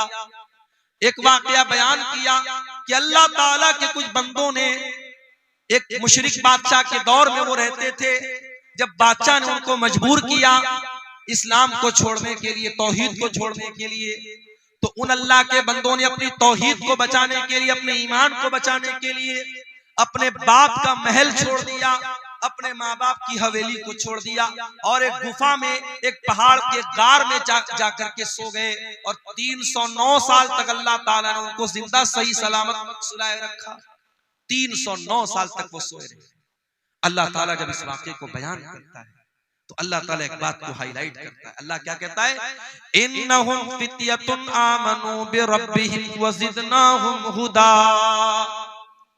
अपने ईमान को बचाने के लिए अपने माँ बाप को छोड़ने वाले, अपने माँ बाप का ऐशो आराम छोड़ने वाले, अपनी हवेलियों को छोड़ करके पहाड़ की गुफा में जाने वाले ये नौजवान थे। अल्लाह ने खास तौर से हाईलाइट करके बयान किया कि ये नौजवान। अल्लाह चाहता तो ऐसे ही डायरेक्ट जिक्र कर देता कि चंद लोग थे, मगर अल्लाह ताला ने फित्यतुन का लफ्ज इस्तेमाल किया। इससे ये पता चला कि अल्लाह ताला को नौजवानों का ईमान बहुत पसंद है। आज हमारे कितने नौजवान हैं, उनको जब नमाज के बारे में बोलो, गुनाहों को छोड़ने के बारे में बोलो, उनकी जबान से एक ही लफ्ज निकलता है, मौलाना साहब ये जवानी का दिन है, अभी तो मैं मौज मस्ती कर लेने दो, कल जब जवानी खत्म हो जाएगी तब हम इबादत भी कर लेंगे, रोजा भी रखेंगे, नमाज भी पढ़ेंगे, गुनाहों से भी बचेंगे। ओ मेरे प्यारे नौजवान साथियों, अज़रबैजान से एक फ्लाइट, एक हवाई जहाज उड़ता है, जिस हवाई जहाज के अंदर 72 मुसाफिर सफर कर रहे थे। हवाई जहाज के अंदर आग लग जाती है और हवा के अंदर वो हवाई जहाज जल कर राख हो जाता है और 72 के 72 लोग हवा में जल करके मर जाते हैं। ये भी आज की न्यूज आपको बता रहा हूं। क्या उन 72 लोगों में सारे बूढ़े लोग थे? क्या सारे 70-80 वाले लोग थे? उसमें 20 साल के नौजवान भी थे, उसमें 2 साल का बच्चा भी था, उसमें 25 साल की औरतें भी थी। मेरे प्यारे भाइयों, जब हवाई जहाज के अंदर आग लग जाती है, अंदर का वीडियो वायरल हुआ है, जाकर के इंटरनेट पर देख लेना। फ्लाइट के अंदर जितने लोग हैं वो मालिक को याद कर रहे हैं, वो मौला को याद कर रहे हैं, वो अपने रब को याद कर रहे हैं।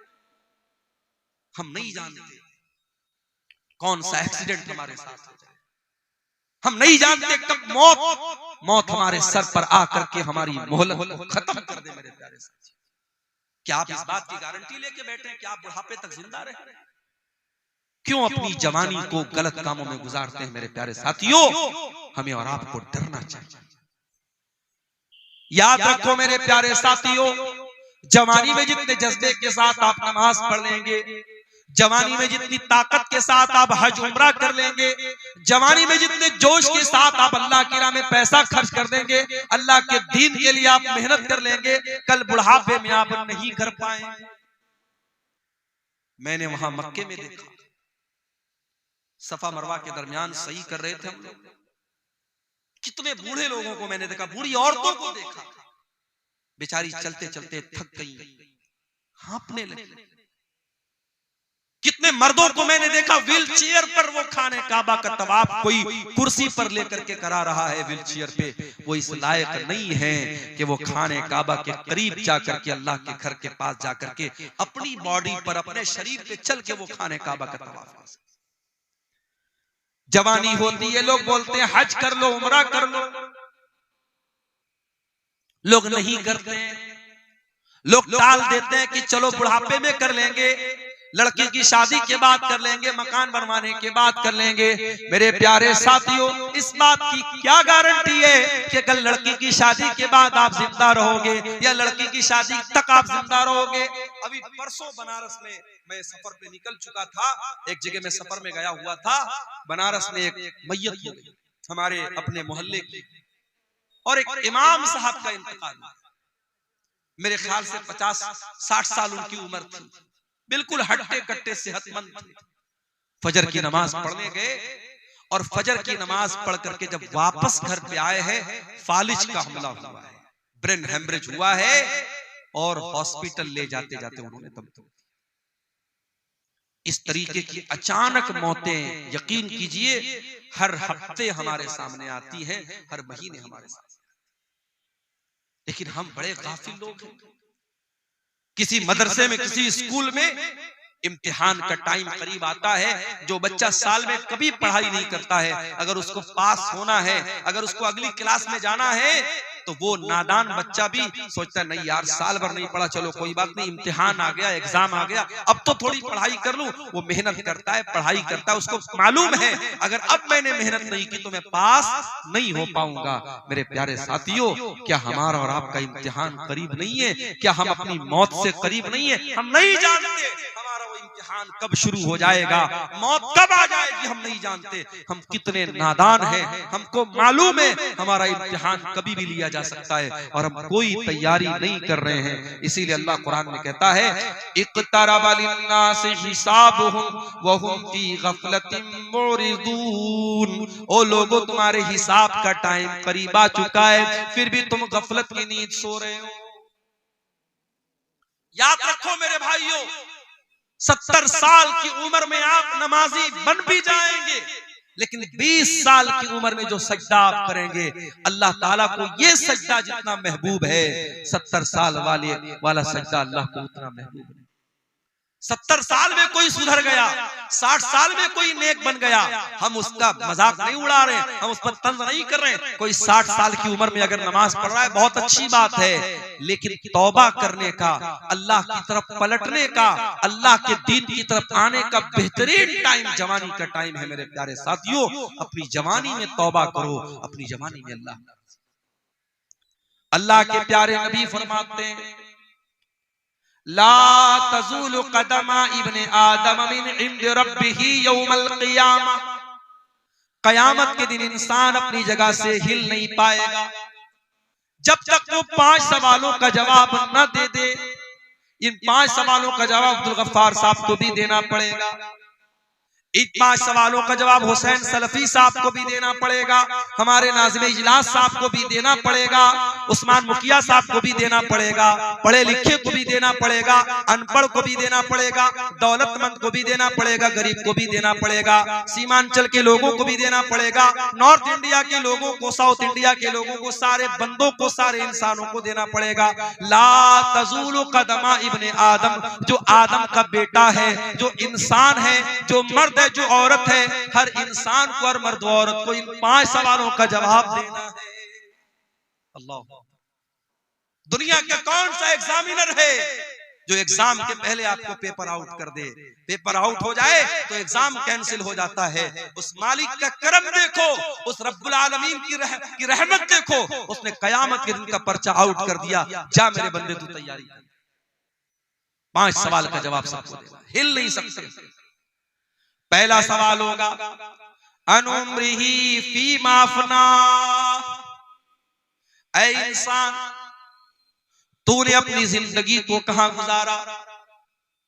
जब तक तू बच्चा था, ना बालिग था, ना समझ था, तेरे गुनाह नहीं लिखे जाते थे, तेरी गलतियां नहीं लिखी जाती थी। जब तू 12-13 साल का हो गया, लड़की को पीरियड आने लगा, लड़के को दाढ़ी मूंछ के बाल आने लगे, ज़ेरे नाप बाल आने लगे, लड़का बालिग हो गया, लड़की बालिग हो गई। अब बालिग होने के बाद से लेकर के अपनी मौत तक, चाहे तू 50 साल तक जिंदा रहा, 60 साल तक जिंदा रहा, 70 साल तक जिंदा रहा, जितनी तुझको जिंदगी मिली मेरे बंदे, तूने बालिग होने के बाद से लेके अपने आखिरी दिन तक तूने क्या क्या किया? चल पूरी जिंदगी का हिसाब। अल्लाह, 50 साल में, 60 साल में बालिग होने के बाद से लेकर बचपन का हिसाब नहीं लिया जाएगा। बचपन में जब इंसान ना समझे उसका अल्लाह के हिसाब नहीं होगा। उसके बाद से लेकर के मरने के दिन तक का हिसाब अल्लाह। अनुम्रिही फीमा, कहां गुजारा तूने जिंदगी, चल हिसाब दे। ये पहला सवाल होगा कयामत के दिन के पेपर में। दूसरा सवाल वन शबाबिही फीमा अबला। ऐ मेरे बंदे, तू 70 साल दुनिया में रह के आया था, तेरे 40 साल के बाद की जिंदगी तो बड़ी अच्छी गुजरी। मस्जिद का मुतवल्ली भी बन गया, मदरसे का नाज़िम भी बन गया, हाजी साहब भी बन गया, फजर की नमाज में लाठी लेके पहुंचने लगा, कोई गलत काम नहीं करता था, दिन रात अल्लाह अल्लाह करता था, बहुत अच्छी बात है। लेकिन ऐ मेरे बंदे, तू 20 साल से लेकर के 40 साल तक कैसा था? तेरी जवानी कहां गुजरी? तेरी जिंदगी का सबसे खतरनाक पीरियड कहां गुजरा? कहीं ऐसा तो नहीं तू शराब पिया करता था, कहीं ऐसा तो नहीं तू ज़िना किया करता था, कहीं ऐसा तो नहीं तू गंदी मूवीज देखा करता था, कहीं ऐसा तो नहीं तू नाजायज लड़कियों के साथ चैटिंग किया करता था, कहीं ऐसा तो नहीं तू होटलों में नाच गाना देखने जाता था। वो अन शबाबिही फीमा अबला, मेरे बंदे तू अपनी जवानी का हिसाब दे, तूने कहां गुजारा उसको। गौर कीजिए, सारी जिंदगी का हिसाब अलग होगा और जवानी का हिसाब अलग। तीसरा सवाल वन मालिही मिन ऐन इक्तसबहू, तूने माल कहां से कमाया? क्रिप्टो से कमाया, ड्रीम 11 से कमाया, मेटा ओजोन से कमाया, ऑनलाइन हराम एप्स के जरिए कमाया, सट्टा बाजार के जरिए कमाया, जुआ खेल करके कमाया, क्रिकेट पर सट्टा लगा करके कमाया, कैसे कमाया? ये बड़ा मसला हमारे नौजवानों का है। बेरोजगारी बढ़ रही है तो हमारा नौजवान ऑनलाइन जितने जुआ वाले और सट्टा वाले ऐप्स हैं, हमारा नौजवान बड़ी आसानी से उनके चंगुल में फंस। बेरोजगारी है, कोई काम नहीं है, नौजवान सोचते चलो यार अच्छा है, बैठे बिठाए पैसा है, मेहनत नहीं करना चाहता, कारोबार नहीं करना चाहता। मेरे भाइयों, आज मुसलमान अगर बिजनेस में पीछे हैं तो अपनी करतूत से पीछे। वल्लाह हमने गुजरात में देखा, मैं गुजरात में अहमदाबाद में गया, नडियाड में गया, सूरत में गया, मुसलमान अपने बच्चों को नौकरी नहीं करवाते। व्यापारी का बेटा व्यापारी, मारवाड़ी का बेटा मारवाड़ी, मुसलमान वहां अपने बच्चे को व्यापारी बनाता है। चाहे वो छोटी सी दुकान खोल के बैठा है, मगर कारोबार कर रहा है, उसका माइंड कारोबारी है। आज इस मुल्क में हमें और आपको अगर अपने वजूद को बचाना है, हमें बिजनेस और कारोबार में भी आगे बढ़ना है। और मैं ये बात इसलिए कर रहा हूं क्योंकि अगर हमने अपने आप को बिजनेस में आगे नहीं बढ़ाया, आगे आने वाले दिनों में बड़ी कठिनाई है। इन मदरसों, इन मस्जिदों और हमारे दीन की बुनियादों पर जो दिन रात हमले हो रहे हैं, इन हमलों से अपना डिफेंस करने के लिए भी हमें पैसे की जरूरत पड़ेगी। आज हम जानते हैं सुप्रीम कोर्ट और हाई कोर्ट में वकीलों की फीस कितनी महंगी होती है। अभी हमारे उत्तर प्रदेश में मदरसों का केस चल रहा था, हाई कोर्ट का फैसला आ गया कि सारे मदरसे जो है गलत है, बंद कर दिया जाए, और 10,000 से ज्यादा जो टीचर थे उनकी नौकरी खतरे में पड़ गई। तो वहां मदरसों की जो एसोसिएशन है उसने इस मामले को सुप्रीम कोर्ट में उठाया, और सुप्रीम कोर्ट में बड़ी महंगी वहां के वकीलों की एक सुनवाई की जो फीस होती थी 50-50 लाख रुपए होती थी, वो फीस उन्होंने पेमेंट किया और उसके बाद केस को लड़ा और जज साहब के सामने पूरे मामले को रखा, और अल्हम्दुलिल्लाह सुप्रीम कोर्ट का जजमेंट आ गया कि नहीं, इतने सैकड़ों सालों से ये मदरसे चल रहे हैं, इन मदरसों को बंद नहीं किया जा सकता। सुप्रीम कोर्ट ने जजमेंट दे दिया, फैसला दे दिया। मेरे प्यारे साथियों, आज अगर कोई बेकसूर है और उसके खिलाफ कोई केस हो गया है, केस को लड़ने के लिए भी पैसे की जरूरत है, मस्जिदों को बनाने के लिए पैसे की जरूरत है, कब्रिस्तान और वक्फ की जमीन को बचाने के लिए आपको फंड की जरूरत पड़ेगी। और फंड कहां से आएगा? जब आप बिजनेस में आगे नहीं बढ़ेंगे, जब कारोबार में आगे। इसलिए हराम तरीके मत अपनाओ। कयामत के दिन तीसरा सवाल किया जाएगा, तुमने माल कहां से कमाया। चौथा सवाल, वफीमान फकहू, तुमने माल कहां पर खर्च किया था। हैप्पी न्यू ईयर मनाने के लिए किसी होटल का टिकट तो नहीं खरीदा था, नए साल के जश्न के मौके पर शराब में तो नहीं लुटाया था, सर्दी के मौसम में किसी पिकनिक स्पॉट पे जाके दोस्तों के साथ रंगरलियां मनाने तो नहीं चला गया था। आजकल लोग कश्मीर बहुत जा रहे हैं, हमारे इंस्टाग्राम पर मैंने देखा बड़ी रील्स आ रही है, लोग कश्मीर में जा रहे हैं, मियां बीवी जा रहे हैं और वहां जाके जो है बर्फ के ऊपर दिल बना रहे हैं कि साहब हम अपनी बीवी से बड़ी मोहब्बत करते हैं। अरे बीवी से मोहब्बत करते हो तो वहां कश्मीर में जाके बर्फ बनाने से थोड़ी साबित होगा। बीवी का हक अदा करो, बीवी का ख्याल रखो। कश्मीर जाने के लिए लोगों के पास ठंडा नहीं है और अपने घर में लेटे हैं और अस्सलातु खैरुम मिनन नौम की आवाज आ रही है, तो ये सर्दी में रजाई के अंदर दुबक करके लेटा हुआ है और फजर में नहीं जाता है। पूछो क्यों नहीं जाता है? कहते मौलवी साहब बड़ा ठंडा है, बहुत ठंडा है, बहुत सर्दी है। अपने बिस्तर को छोड़ करके तू 10 कदम दूर मस्जिद में नहीं जा सकता, तेरे लिए बहुत ठंडा है। और इसी दिसंबर के कड़कड़ाते हुए सर्दी और ठंडे में कश्मीर चला जाता है दोस्तों के साथ, और मनाली और कुल्लू चला जाता है अपनी फैमिली के साथ। मेरे प्यारे साथियों, इससे पता ही चलता है कि तेरे दिल में अल्लाह की मोहब्बत कितनी है, तेरे दिल में ईमान की मोहब्बत। चौथा सवाल ये होगा, पैसा कहां खर्च।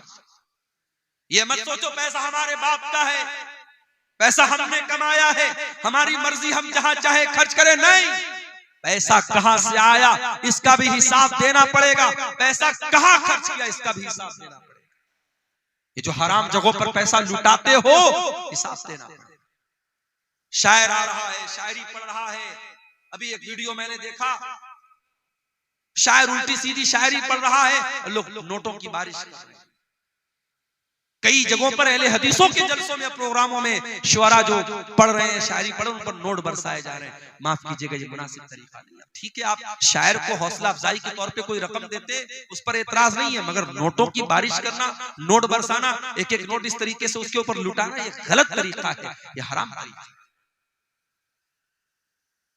उत्तर प्रदेश के अंदर एक शादी में मुसलमान लड़के ने अपनी बारात के मौके पर, अपनी शादी के मौके पर 20 लाख रुपया हवा में लहरा दिया। 20 लाख रुपया नोटों की गड्डी को हवा में लहरा दिया कि साहब मैं बहुत खुश हूं आज मेरी शादी।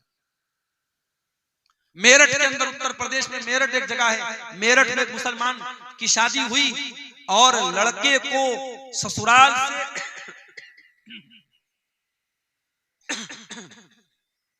लड़के को ससुराल से 2.5 करोड़ रुपए की रकम मिली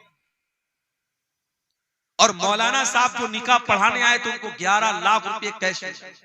हमारे यहाँ जब ये न्यूज आई तो हमारे बहुत सारे मदरसे के टीचरों ने कहा कि चलो अब वही मेरठ में चल के हम लोग निकाह पढ़ाते। 11 लाख रुपए एक निकाह। तो मुसलमान पैसा लुटा रहा है भाई।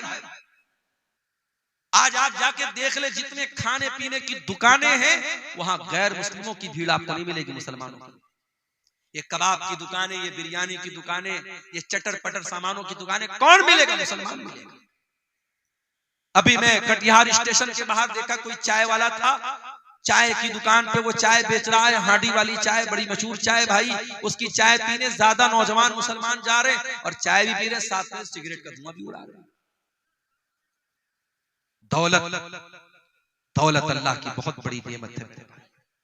इस दौलत का हिसाब देना पड़ेगा आपको। कहां खर्च किया आपने, कहां से आई ये दौलत, अल्लाह को हिसाब देना। 5वां सवाल किया जाएगा, व माज़ा अमिला फीमा अलीमा, तूने जो इल्म हासिल किया, हर साल तेरे मदरसे का जलसा होता था, तू परिवार के साथ जलसे में जाता था, औरत भी जाती थी, मर्द भी जाता था। कभी बनारस से कोई आलिम आया, कभी दिल्ली से आया, कभी कलकत्ता से आया, कभी इटावा से आया। तूने उलमा के बयानात को सुना। व माज़ा अमिला फीमा अलिमा, तूने उस इल्म के ऊपर अमल कितना किया? अमल कुछ नहीं, अमल कुछ नहीं। पिछले साल भी जो बेनमाजी, इस साल भी बेनमाजी। पिछले साल भी जो सूद खाता था, इस साल भी सूद खा रहा है। पिछले साल जो जुआ खेलता था, इस साल भी जुआ खेल रहा है। पिछले साल जो ज़िना में मुलव्विस था, इस साल भी ज़िना में मुलव्विस है। मेरे प्यारे साथियों, अगर इतनी तकरीरों और जलसों के बावजूद अगर हम अमल नहीं करते हैं, माफ कीजिए, ये एनर्जी, ये पैसा, ये सरमाया, ये कैपिटल जो लग रहा है इन जलसों पर, इन तकरीरों में, सब बर्बाद न हो जाए, कहीं कयामत के दिन हमारे लिए मुसीबत न बन जाए। क्योंकि अल्लाह पूछेगा, व माज़ा अमिला फीमा अलिमा, तूने जो इल्म हासिल किया उस इल्म के ऊपर तूने अमल किया। मई जून का महीना आता है, हमसे गर्मी बर्दाश्त नहीं होती।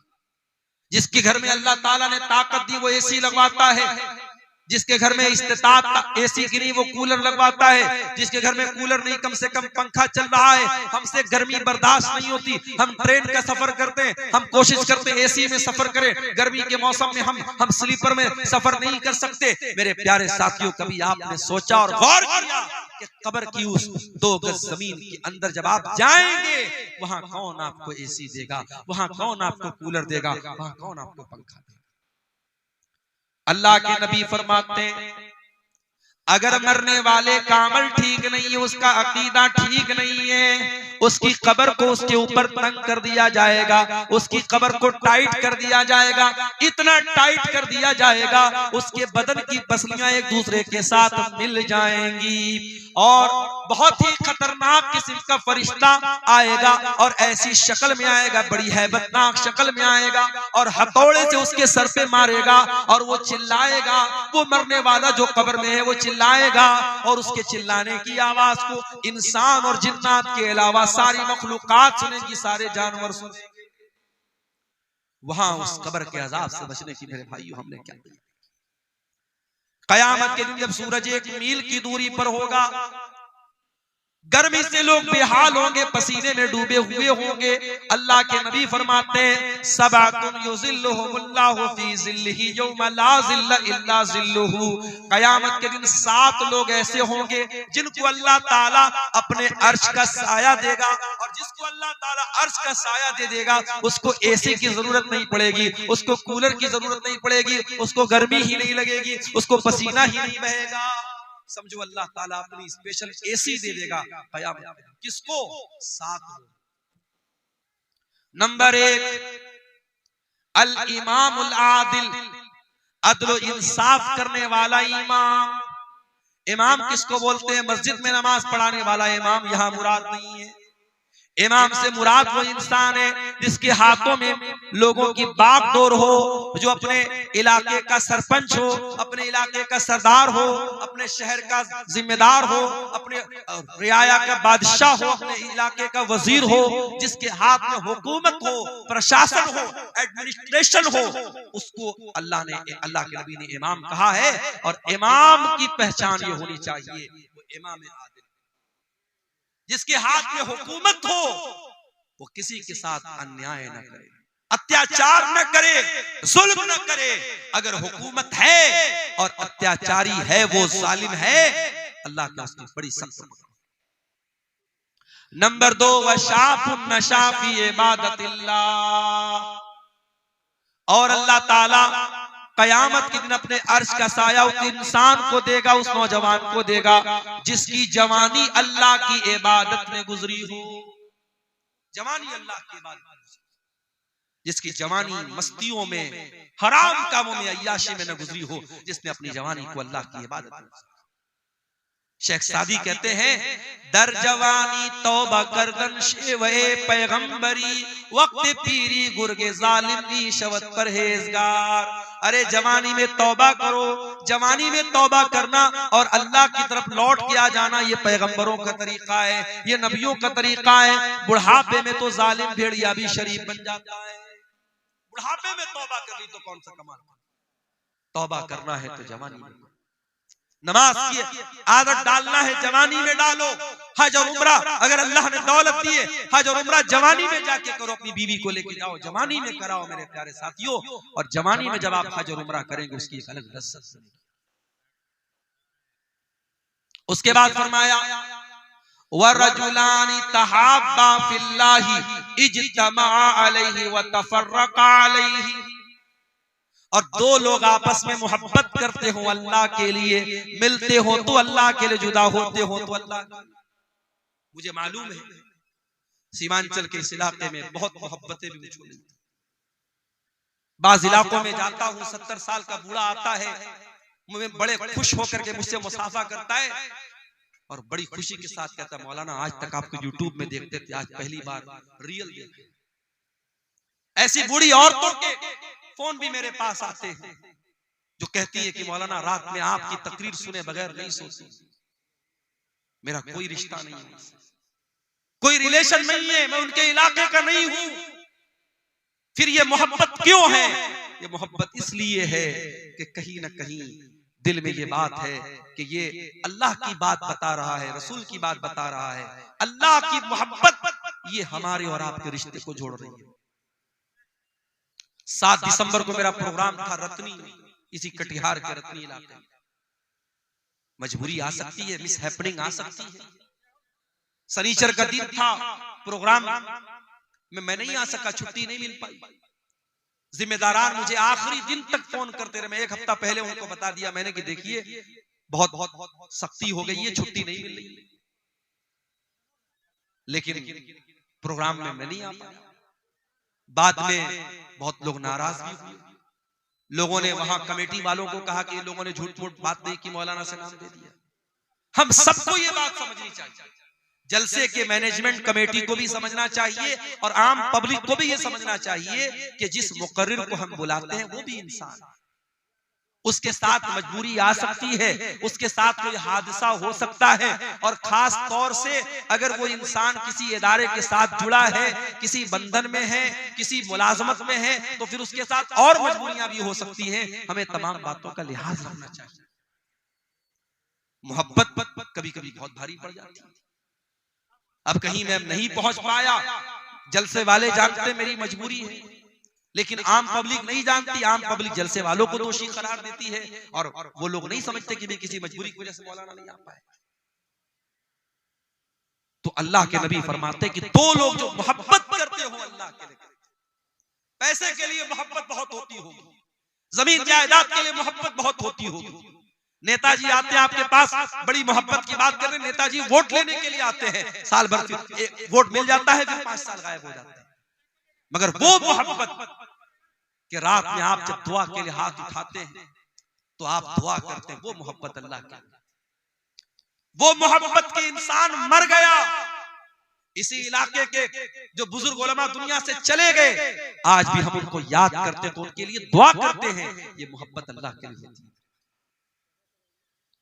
वरजुलानी तहाब्बा फिल्लाही, कयामत के दिन अल्लाह ताला अपने अर्श का साया उन दो लोगों को देगा जो आपस में मोहब्बत करते हो अल्लाह के लिए, मिलते हो तो अल्लाह के लिए, जुदा होते हो तो अल्लाह के लिए। वरजुलुन क़ल्बुहु मुअल्लकुम फिल मसाजिद, और वो इंसान भी कयामत के दिन अल्लाह के अर्श का साया पाएगा जिसका दिल मस्जिद में अटका हो। हमारा दिल तो मोबाइल में अटका है, 1 मिनट के लिए मोबाइल डिस्चार्ज हो जाए हम बेचैन हो जाते। कभी वो बेचैनी नमाज के लिए क्यों नहीं पैदा होती? आप मार्केटिंग करने गए मंगल बाजार, असर का टाइम आया, आप 2 मिनट 5 मिनट निकाल करके बाजू की मस्जिद में नमाज नहीं पढ़ सकते थे क्या? शाम को आप कहीं दोस्तों के साथ घूमने गए, इशा की जमात का टाइम निकल गया, घर वापस आए, आप घर वापस आकर के इशा की नमाज नहीं पढ़ सकते थे क्या? अगर नमाज की फिक्र होगी, नमाज की टेंशन होगी, नमाज की चिंता होगी, आप कहीं भी चले जाएं आपको नमाज की फिक्र लगी रहे। वरजुलन क़ल्बुहु मुअल्लकुम बिल मसाजिद, जिसका दिल मस्जिद में अटका हो। अल्लाह के प्यारे नबी को नमाज की इतनी चिंता होती थी, इतनी फिक्र होती थी कि जब जंगे खंदक का मौका आया और दुश्मनों से लड़ाई का टाइम चल रहा था, दुश्मन हमला कर रहे थे, अल्लाह के नबी और सहाबा अपना डिफेंस कर रहे थे, उसी हालत में असर की नमाज का टाइम हो जाता है और जंग इतने जोर से चल रही थी कि जंग को रोक करके नमाज पढ़ने का टाइम नहीं था। यहाँ तक कि सूरज गुरूब हो गया और मगरिब का टाइम आ गया और असर की नमाज कज़ा हो गई। अल्लाह के प्यारे नबी किसी पर बद्दुआ नहीं करते थे, किसी के बारे में बुरा भला नहीं बोलते थे, लेकिन जब उन लोगों की वजह से आपकी असर की नमाज कज़ा हो गई, आपने बड़े गुस्से में बद्दुआ दी और आपने फरमाया मला अल्लाहु बुयूतहुम व क़ुबूरहुम नारा, अल्लाह उनके घरों को जहन्नम की आग से भर दे, अल्लाह उनकी कब्रों को आग से भर दे। शगलूना अनिस सलातिल वुस्ता, उनकी वजह से हमारी फजर की नमाज चली गई, माफ कीजिएगा असर की नमाज, उनकी वजह से हमारी असर की नमाज, नबी की एक नमाज छूटी है, छूटी भी नहीं कज़ा हुई है, नबी को इतनी तकलीफ पहुंची कि नबी ने बद्दुआ की है। मेरे प्यारे साथियों, कभी गौर करना, रात भर जलसा सुनने के बाद अगर जानबूझ करके हम फजर की नमाज नहीं पढ़ते और इसको मामूल बना के रखा है हमने, हम अल्लाह को क्या जवाब देंगे? अल्लाह के नबी फरमाते हैं कयामत के दिन अल्लाह तबारक व तआला अपने अर्श का साया उस इंसान को देगा जिसका दिल मस्जिद में अटका। और कभी कभी मस्जिद में जाया करो तो ये मत सोचा करो मस्जिद में झाड़ू लगाना ये मस्जिद के मुअज्जिन का काम, उसको हकीर मत समझो। अरे मौका मिले तो मस्जिद की लैट्रीन को खुद साफ कर दो, मस्जिद के फर्श को खुद साफ कर दो। क्या पता जब अल्लाह ताला का नेकियों की कमी पड़ जाए तो यही एक नेकी हमारे काम आ जाए और अल्लाह कह दे कि मेरा ये बंदा मस्जिद में नमाजियों के लिए गंदगी साफ कर देता था, ये मस्जिद में झाड़ू लगा देता था, ये नमाजियों के लिए मस्जिद को साफ कर देता था। मेरे प्यारे साथियों, मस्जिद से अपने ताल्लुक को मजबूत करो, मस्जिद से अपने रिश्ते को मजबूत करो। अल्लाह के नबी फरमाते हैं वो इंसान जिसका दिल मस्जिद में अटका हो उसको क़यामत में अल्लाह अपने अर्श का साया। नंबर 6,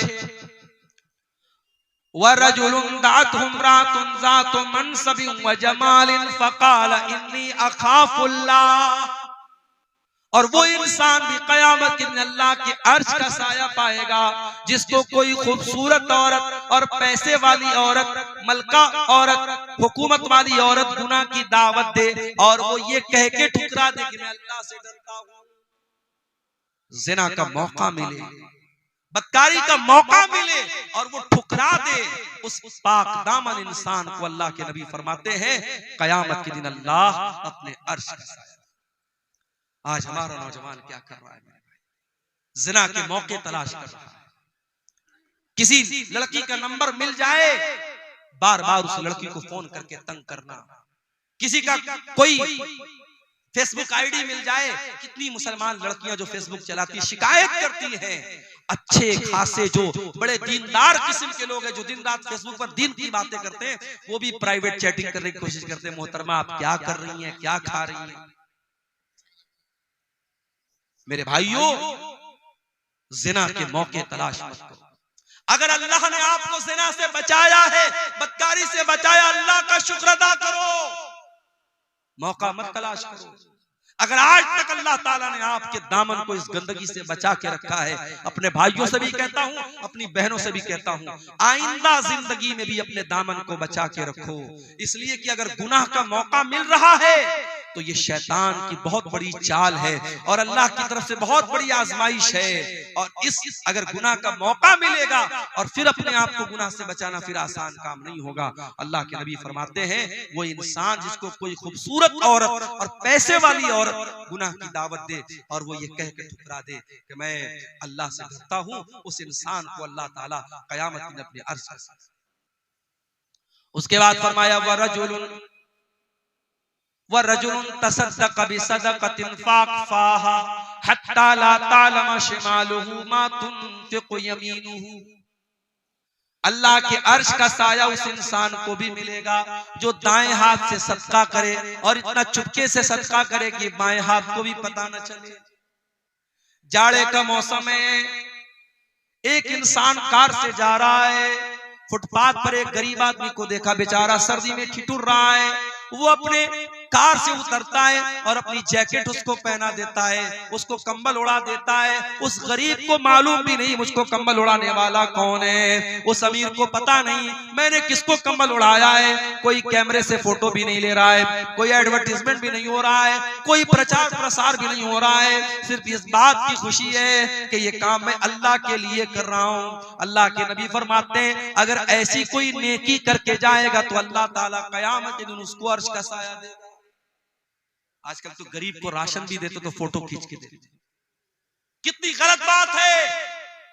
कोई बेचारा गरीब है, मजबूर है, उस औरत को राशन का पैकेट दे रहे हो तो उसका दुनिया के सामने तमाशा बना और उसका फोटो खींच रहे हो। नहीं होना चाहिए। नेकी इसको नहीं बोलते हैं। नेकी तो ऐसी होती है, नेकी कर दरिया में डाल, नेकी करके भूल जाओ मैंने किसके साथ नेकी। लेकिन अब वो जमाना खत्म हो गया। अब लोग नेकी करके दरिया में नहीं डालते, अब नेकी करके फेसबुक पर डालते हैं, अब नेकी करके इंस्टाग्राम पर डालते हैं, अब नेकी करके अखबार पे फोटो छपवाते हैं। अल्लाह कुरान के 29वें पारे में कहता है, मेरे नेक बंदे गरीबों को खाना खिलाते हैं, यतीमों को खाना खिलाते हैं, कैदियों को खाना खिलाते हैं। वयुतिमून अत्ताम अला हुब्बिही मिस्कीनन व यतीमन व असीरा। मेरे नेक बंदे भूखों को खाना खिलाते हैं और क्या कहते हैं, इन्नमा नुतइमुकुम लिवजहिल्लाह, हम तुम्हें अल्लाह को राजी करने के लिए खाना खिला रहे हैं। ला नुरीदु मिनकुम जज़ाअन वला शुकूरा, हमें तुमसे कोई बदला नहीं चाहिए, हमें तुमसे कोई शुक्रिया नहीं चाहिए, हम तो अल्लाह को राजी करने के लिए तुमको खिला रहे हैं। इन्ना नखाफु मिर रब्बिना यौमन अबूसन कमतरीरा, हमें तो कयामत के दिन का डर है, हमें तो अल्लाह के सामने हिसाब देने का डर है, इसलिए हम तुमको खाना खिला रहे हैं। कुछ नेकी ऐसी भी करके जाओ। नेकी का प्रचार करवाना, नेकी का ऐलान करवाना ये तो बहुत होता है, लेकिन नेकी करके भूल जाओ कि मैंने नेकी की है। कुछ ऐसी नेकी भी कयामत के दिन लेके जाओ ताकि अल्लाह ताला कयामत में अपने उन खुश नसीब बंदों में हमें और आपको भी शामिल करे। मदीना में गरीबों के घर में महीने की पहली तारीख को रात में अल्लाह का कोई बंदा आता था, महीने भर के राशन की बोरी उनके घर में लाके रख देता था। घर वाले सुबह दरवाजा खोलते थे, देखते थे महीने भर का राशन रखा हुआ है। मदीना के सैकड़ों घरों का परिवार चलता था, लेकिन लोगों को पता नहीं था कि कौन अल्लाह का बंदा है जो रातों में राशन लाके देता है। कुछ दिनों के बाद मदीना में एक इंतकाल हो गया, एक मैयत हो गई। मैयत को जब नहलाया जाने लगा, जब मैयत के बदन से कपड़ा उतारा जाने लगा, उस मैयत की पीठ के ऊपर मोटे मोटे बोरे के निशान नजर आने लगे। लोग हैरान हो गए, ये तो जो मरने वाला इंसान है ये तो नबी के खानदान से ताल्लुक रखता है, ये तो नबी के नवासे का बेटा है, ये तो हुसैन इब्न अली का बेटा अली बिन हुसैन है, इसकी पीठ पर मोटे मोटे निशान क्यों हैं? ये तो बोरी नहीं उठाता था, ये तो बोझ नहीं उठाता था, इस इंसान की पीठ पर ये मोटे मोटे निशान कैसे हैं? ये खबर पूरे मदीना में फैल गई, मदीना के उन गरीब परिवारों तक भी ये खबर गई, मदीना के उन गरीब परिवारों को समझ में आ गया हमारे घर में हर महीना राशन की बोरी लाद करके हमारे घर तक लाने वाला कोई और इंसान नहीं था, वो अली बिन हुसैन थे, वो नबी के अहले बैत में से थे, वो नबी के नवासे के बेटे थे। ऐसे भी लोग थे, सारी जिंदगी गरीबों के घर में अनाज पहुंचाते रहे, मरने के बाद जब नहलाया जाने लगा तब उनके पीठ के निशानों से पता लगा कि ये काम वो करते थे। हम और आप तो रियाकार हो गए, मेरे दिखावे की दुनिया आ गई, हर चीज में शो ऑफ आ गया, हर चीज सोशल मीडिया पे हम डालने लगे। हज करने जा रहे हैं, मेरी बीवी कहने लगी, जब मैं उम्रा करने गया, बीवी कहने लगी कि हम लोग भी जो है जब तवाफ करेंगे तो आप अपना हाथ खाने काबा पे रखिएगा और मैं भी अपना हाथ रखूंगी और दोनों लोग फोटो लेंगे। मैंने कहा ये चोंचलेबाजी मुझको पसंद है। उम्रा करने आए हो भाई, तवाफ करने आए हो, वहां बैठ करके बीवी अपना हाथ रख रही है, शौहर अपना हाथ रख रहा है और दोनों फोटो ले रहे हैं ताकि दुनिया को पता लग जाए साहब मियां बीवी दोनों साथ में उम्रा करने गए। तो क्या है ये चोंचलेबाजी आज हो रही है। लोग मदीना के अंदर जाके निकाह कर रहे हैं, क्या कोई ऐसी दलील मिलती है कि मदीना के अंदर निकाह करने से सवाब बढ़ जाता है क्या? फेसबुक के ऊपर, इंस्टाग्राम पर वीडियो आता, रील आती कि साहब ये तो बड़ी खुशकिस्मत औरत है, इसका निकाह कहाँ हुआ? मदीना में हुआ। तो क्या हिंदुस्तान में और कटिहार में जो निकाह हो रहा है सब बदकिस्मत लोग हैं? अजीब व गरीब मंतिक है। मसला याद रखो, निकाह मस्जिद के अंदर हो सकता है मगर निकाह मस्जिद के अंदर करना कोई सुन्नत नहीं है और कोई सवाब का काम नहीं। ये मसला याद रखो। मस्जिद के अंदर निकाह हो सकता है, लेकिन अगर कोई ये समझता है कि मस्जिद के अंदर निकाह करने से सवाब ज्यादा मिलेगा या मस्जिद के अंदर निकाह करना सुन्नत है, नहीं, सुन्नत नहीं है और ना इससे सवाब ज्यादा कर सकते, इजाजत है बस। लोग मदीना जाके निकाह कर रहे हैं और वहां औरत बाकायदा दुल्हन बन के आ रही है, लड़का दुल्हा बन के आ रहा है, फोटो खींचा जा रहा है, वीडियो बन रही है। क्या तमाशा हो रहा है मेरे भाई। नबी के शहर को क्या बना के रखा, नबी की मस्जिद को क्या बना के रखा आपने? हर चीज में शो ऑफ। और अब तो ऐसी वीडियो भी आने लगी कि दादा मर गए हैं, दादा का इंतकाल हो गया है, दादा की नाक में रुई डाली गई है, मैयत है, उनका जनाजा पड़ा हुआ है और पोता जो है वो सेल्फी ले रहा है, वीडियो साथ में ले रहा है कि I am with my grandpa, मैं अपने दादा के साथ। क्या मतलब है? मुर्दे को तो बख्श दो अल्लाह के वास्ते, जिंदों के साथ बहुत सेल्फी ले लिया। अब्दुल गफ्फार साहब आए, स्टेज पर आने लगे, मौलाना साहब एक सेल्फी दे दीजिए। मौलाना साहब एक सेल्फी आपके साथ लेना चाहता हूं। भाई उलमा के साथ आपको सेल्फी लेने का शौक है, उलमा की बातों पर अमल का शौक है। सेल्फी लेने का शौक अगर सिर्फ इसलिए है ताकि दोस्तों को बता सकूं फला आलिम के साथ मैंने सेल्फी लिया था, फला मौलाना साहब के साथ मैंने फोटो लिया था, सिर्फ अगर अपना शो ऑफ करना है, अपनी वाहवाही करना है, तो मेरे भाइयों बहुत गड़बड़ है ये चीज। हाँ, अगर आपको किसी आलिम से मोहब्बत है, उसकी तकरीरों को आप सुनते हैं और फिर उसकी बातों पर अमल भी करते हैं और फिर वो आलिम आपके इलाके में आता है और आपने कहा मौलाना आपसे बड़ी मोहब्बत करता हूँ, एक फोटो दे दीजिए, तो ठीक है, मौलाना लोग भी आपका दिल नहीं तोड़ेंगे, वो आपके साथ सेल्फी ले लेंगे, मगर सिर्फ सेल्फी लेने का मकसद वाहवाही करना है तो ये गलत है। शो ऑफ मत कीजिए। हमारा दीन शो ऑफ वाला दीन नहीं है, हमारा दीन बड़ा सिंपल, बड़ा सादा। अल्लाह के नबी फरमा रहे हैं दाहिने हाथ ने सदका किया, बाएं हाथ को भी पता नहीं चला।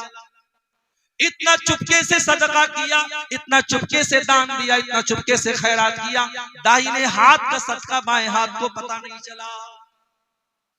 कुछ ऐसा दान भी यहां दीजिए मदरसों में कि जो आपको मालूम है और अल्लाह को मालूम है। बड़ी बड़ी रकम लोग दे देते हैं, मालूम नहीं। हमारे बनारस में एक मस्जिद बन रही थी, 1 करोड़ रुपया मस्जिद के बनने पर खर्च हुआ और 10-10 लाख रुपया ऐसे लोगों ने चंदा दिया कि पता भी नहीं चला कि वो चंदा किसकी तरफ से आया। औरतों की तरफ से सोने के जेवरात आए, मालूम भी नहीं हुआ कौन सी औरत ने दिया। तो कुछ ऐसे काम भी करके जाइए कि दाएं हाथ का सदका बाएं हाथ को पता न चले। और आखिरी बात जो इस हदीस में बयान की गई, अल्लाह के नबी फरमाते हैं व रजुलुन ज़करल्लाह खालियन फफाज़त ऐना, क़यामत के दिन अल्लाह के अर्श का साया उस इंसान को भी मिलेगा जो तन्हाई में अल्लाह को याद करे और उसकी आंखों से आंसू। मेरे भाइयों, अगर आपका दिल कुरान सुन करके भी नहीं रोता है, आपकी आंखों से कब्रिस्तान की कब्र देख करके भी आंसू नहीं निकलते हैं, इसका मतलब कि दिल की जमीन बंजर हो चुकी है, दिल के अंदर से ईमान खत्म।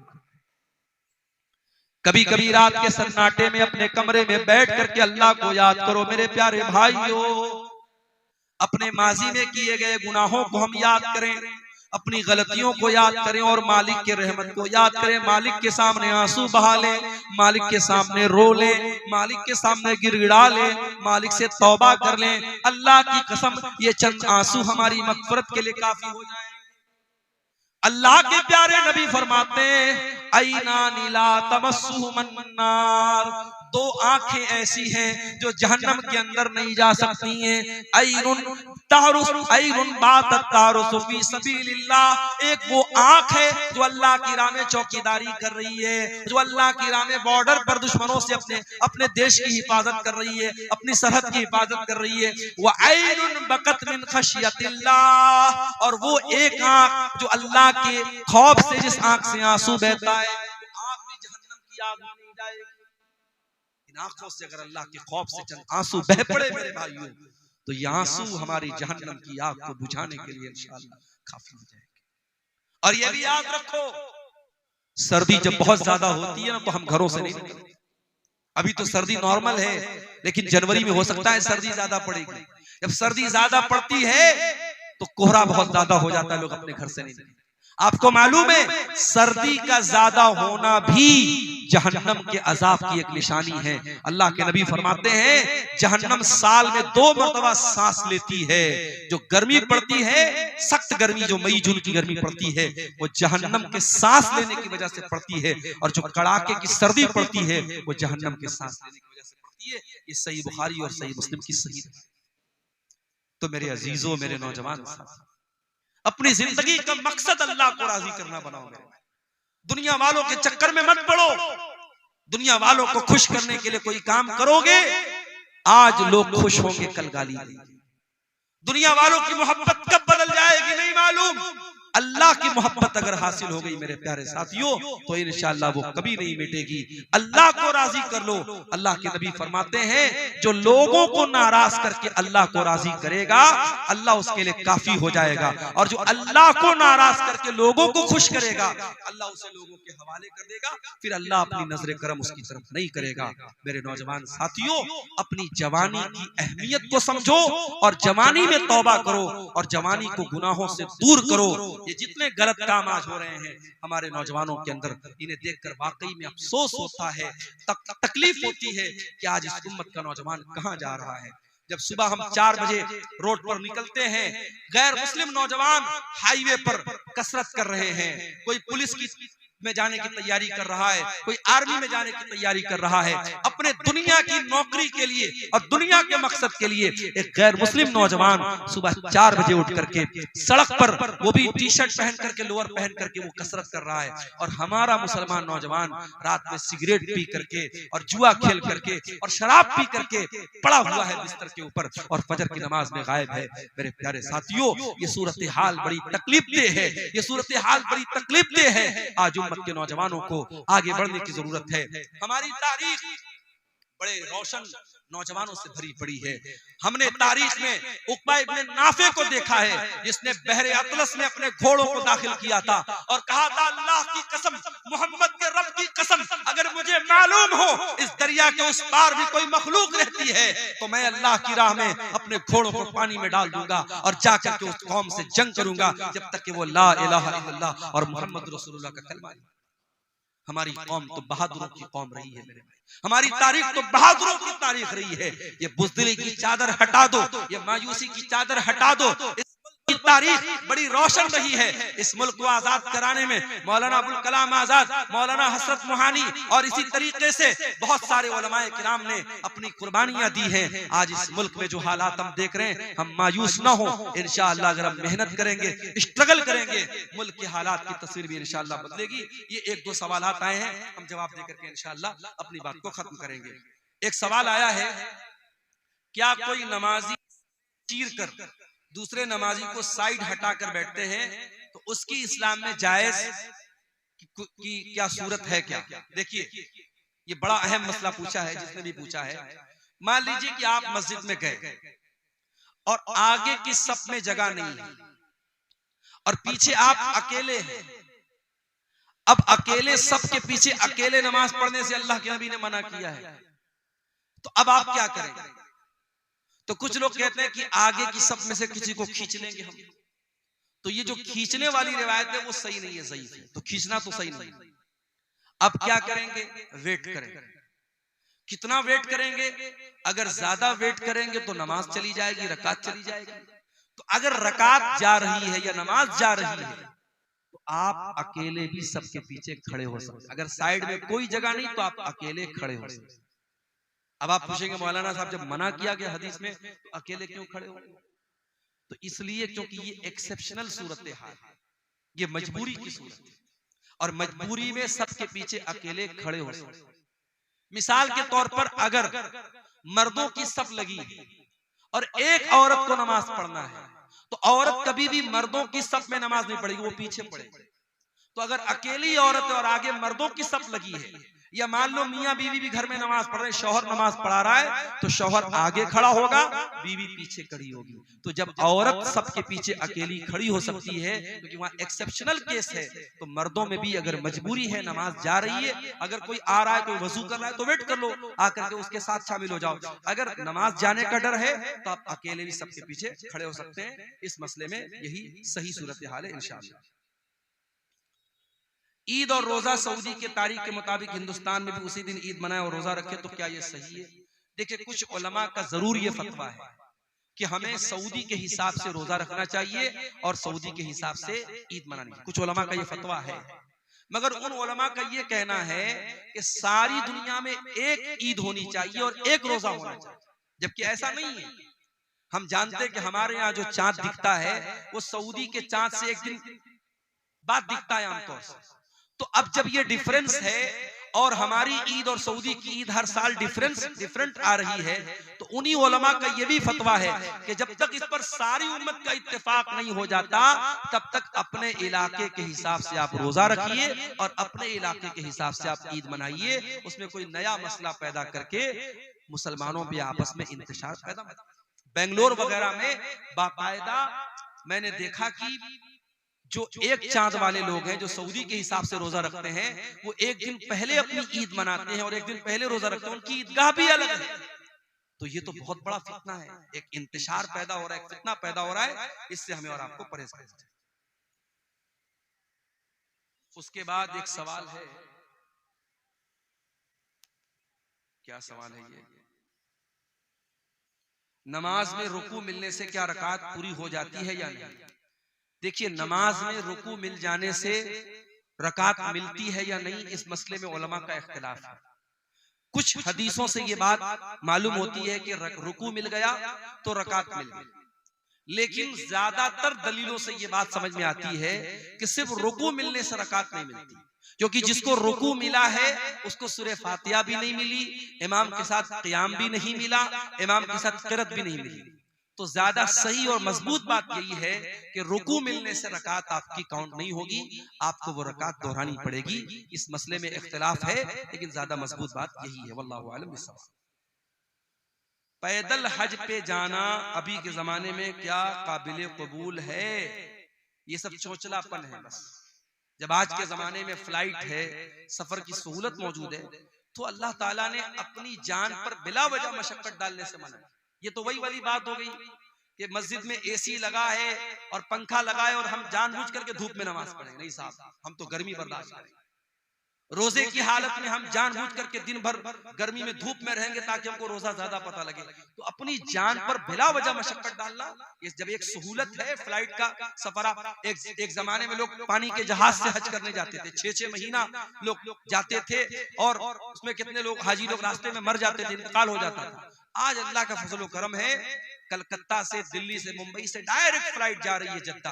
आप 4 घंटे में 3 घंटे में जद्दा पहुंच गए। तो जो काम 3 घंटे में हो सकता है बिला वजह आप 3 महीने में करेंगे, ये बिल्कुल सही चीज नहीं। अगर कोई मुसलमान लड़की किसी गैर मुसलमान से शादी होने के बाद वो लड़की तलाक लेना चाहती है तो उनका तलाक हो जाएगा। किसी मुसलमान लड़की का किसी गैर मुस्लिम लड़के के साथ शादी करना सही ही नहीं है, वो गलत है, हराम है, बातिल है, जिना है। इस्लाम में उस निकाह की कोई हैसियत नहीं है, इनवैलिड है वो निकाह। अब अगर वो लड़की तलाक लेना चाहती है तो अब जाहिर है गैर मुस्लिम से शादी किया है तो उसी के मजहब के हिसाब से किया होगा। तो अब इंडियन कानून के एतबार से अदालत वगैरह से वो तलाक ले ले, लेकिन इस्लामी एतबार से उसको तलाक लेने की कोई जरूरत नहीं है। अगर उसे अपने गुनाह पर पछतावा है, अल्लाह से सच्ची तौबा करे और फिर किसी मुसलमान से सही तरीके से निकाह करे। उस निकाह को इस्लाम ने निकाह माना ही नहीं है, उस पर तलाक लेने की कोई जरूरत नहीं है।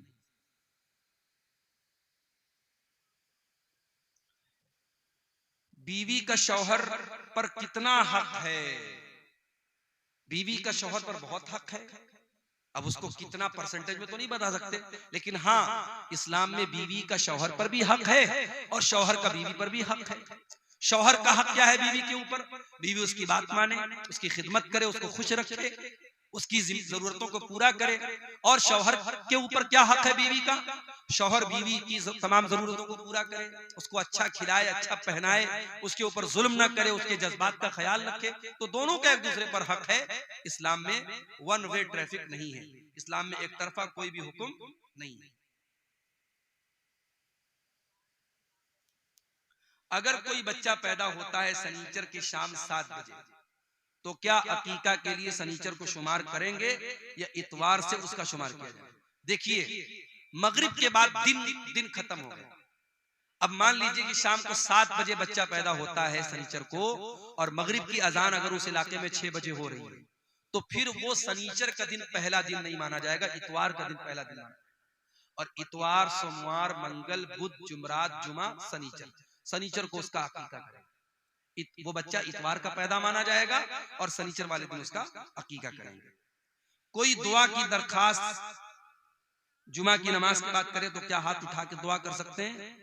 देखिए, अगर कोई दुआ की दरखास्त करे तो खतीब ऐलान कर दे माइक में कि भाई फलां बीमार है या फलां को कोई मसला है, आप लोग उसके लिए दुआ करें। लेकिन बाकायदा इमाम साहब हाथ उठा के दुआ करें भाई फलां बहुत बीमार है, अल्लाह ताला उसको शिफा दे और सारे लोग उस पर आमीन बोले, तो ये सूरत तो ठीक नहीं है। हाँ, इमाम अपील कर दे, अब मुक्तदी लोग अपने अपने हिसाब से जब दुआ करें तो उस इंसान के लिए भी अपनी दुआ में शामिल कर लें उसको, तो ये सूरत हाल जायज है। वल्लाहु आलम। ठीक है, सारे सवाल हो गए। अल्लाह ताला हम सबको।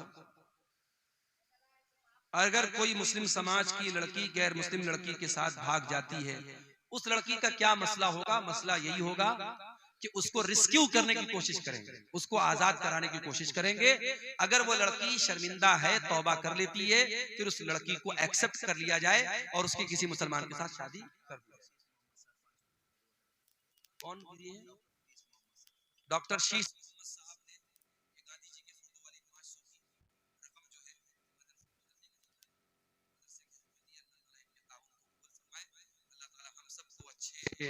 काम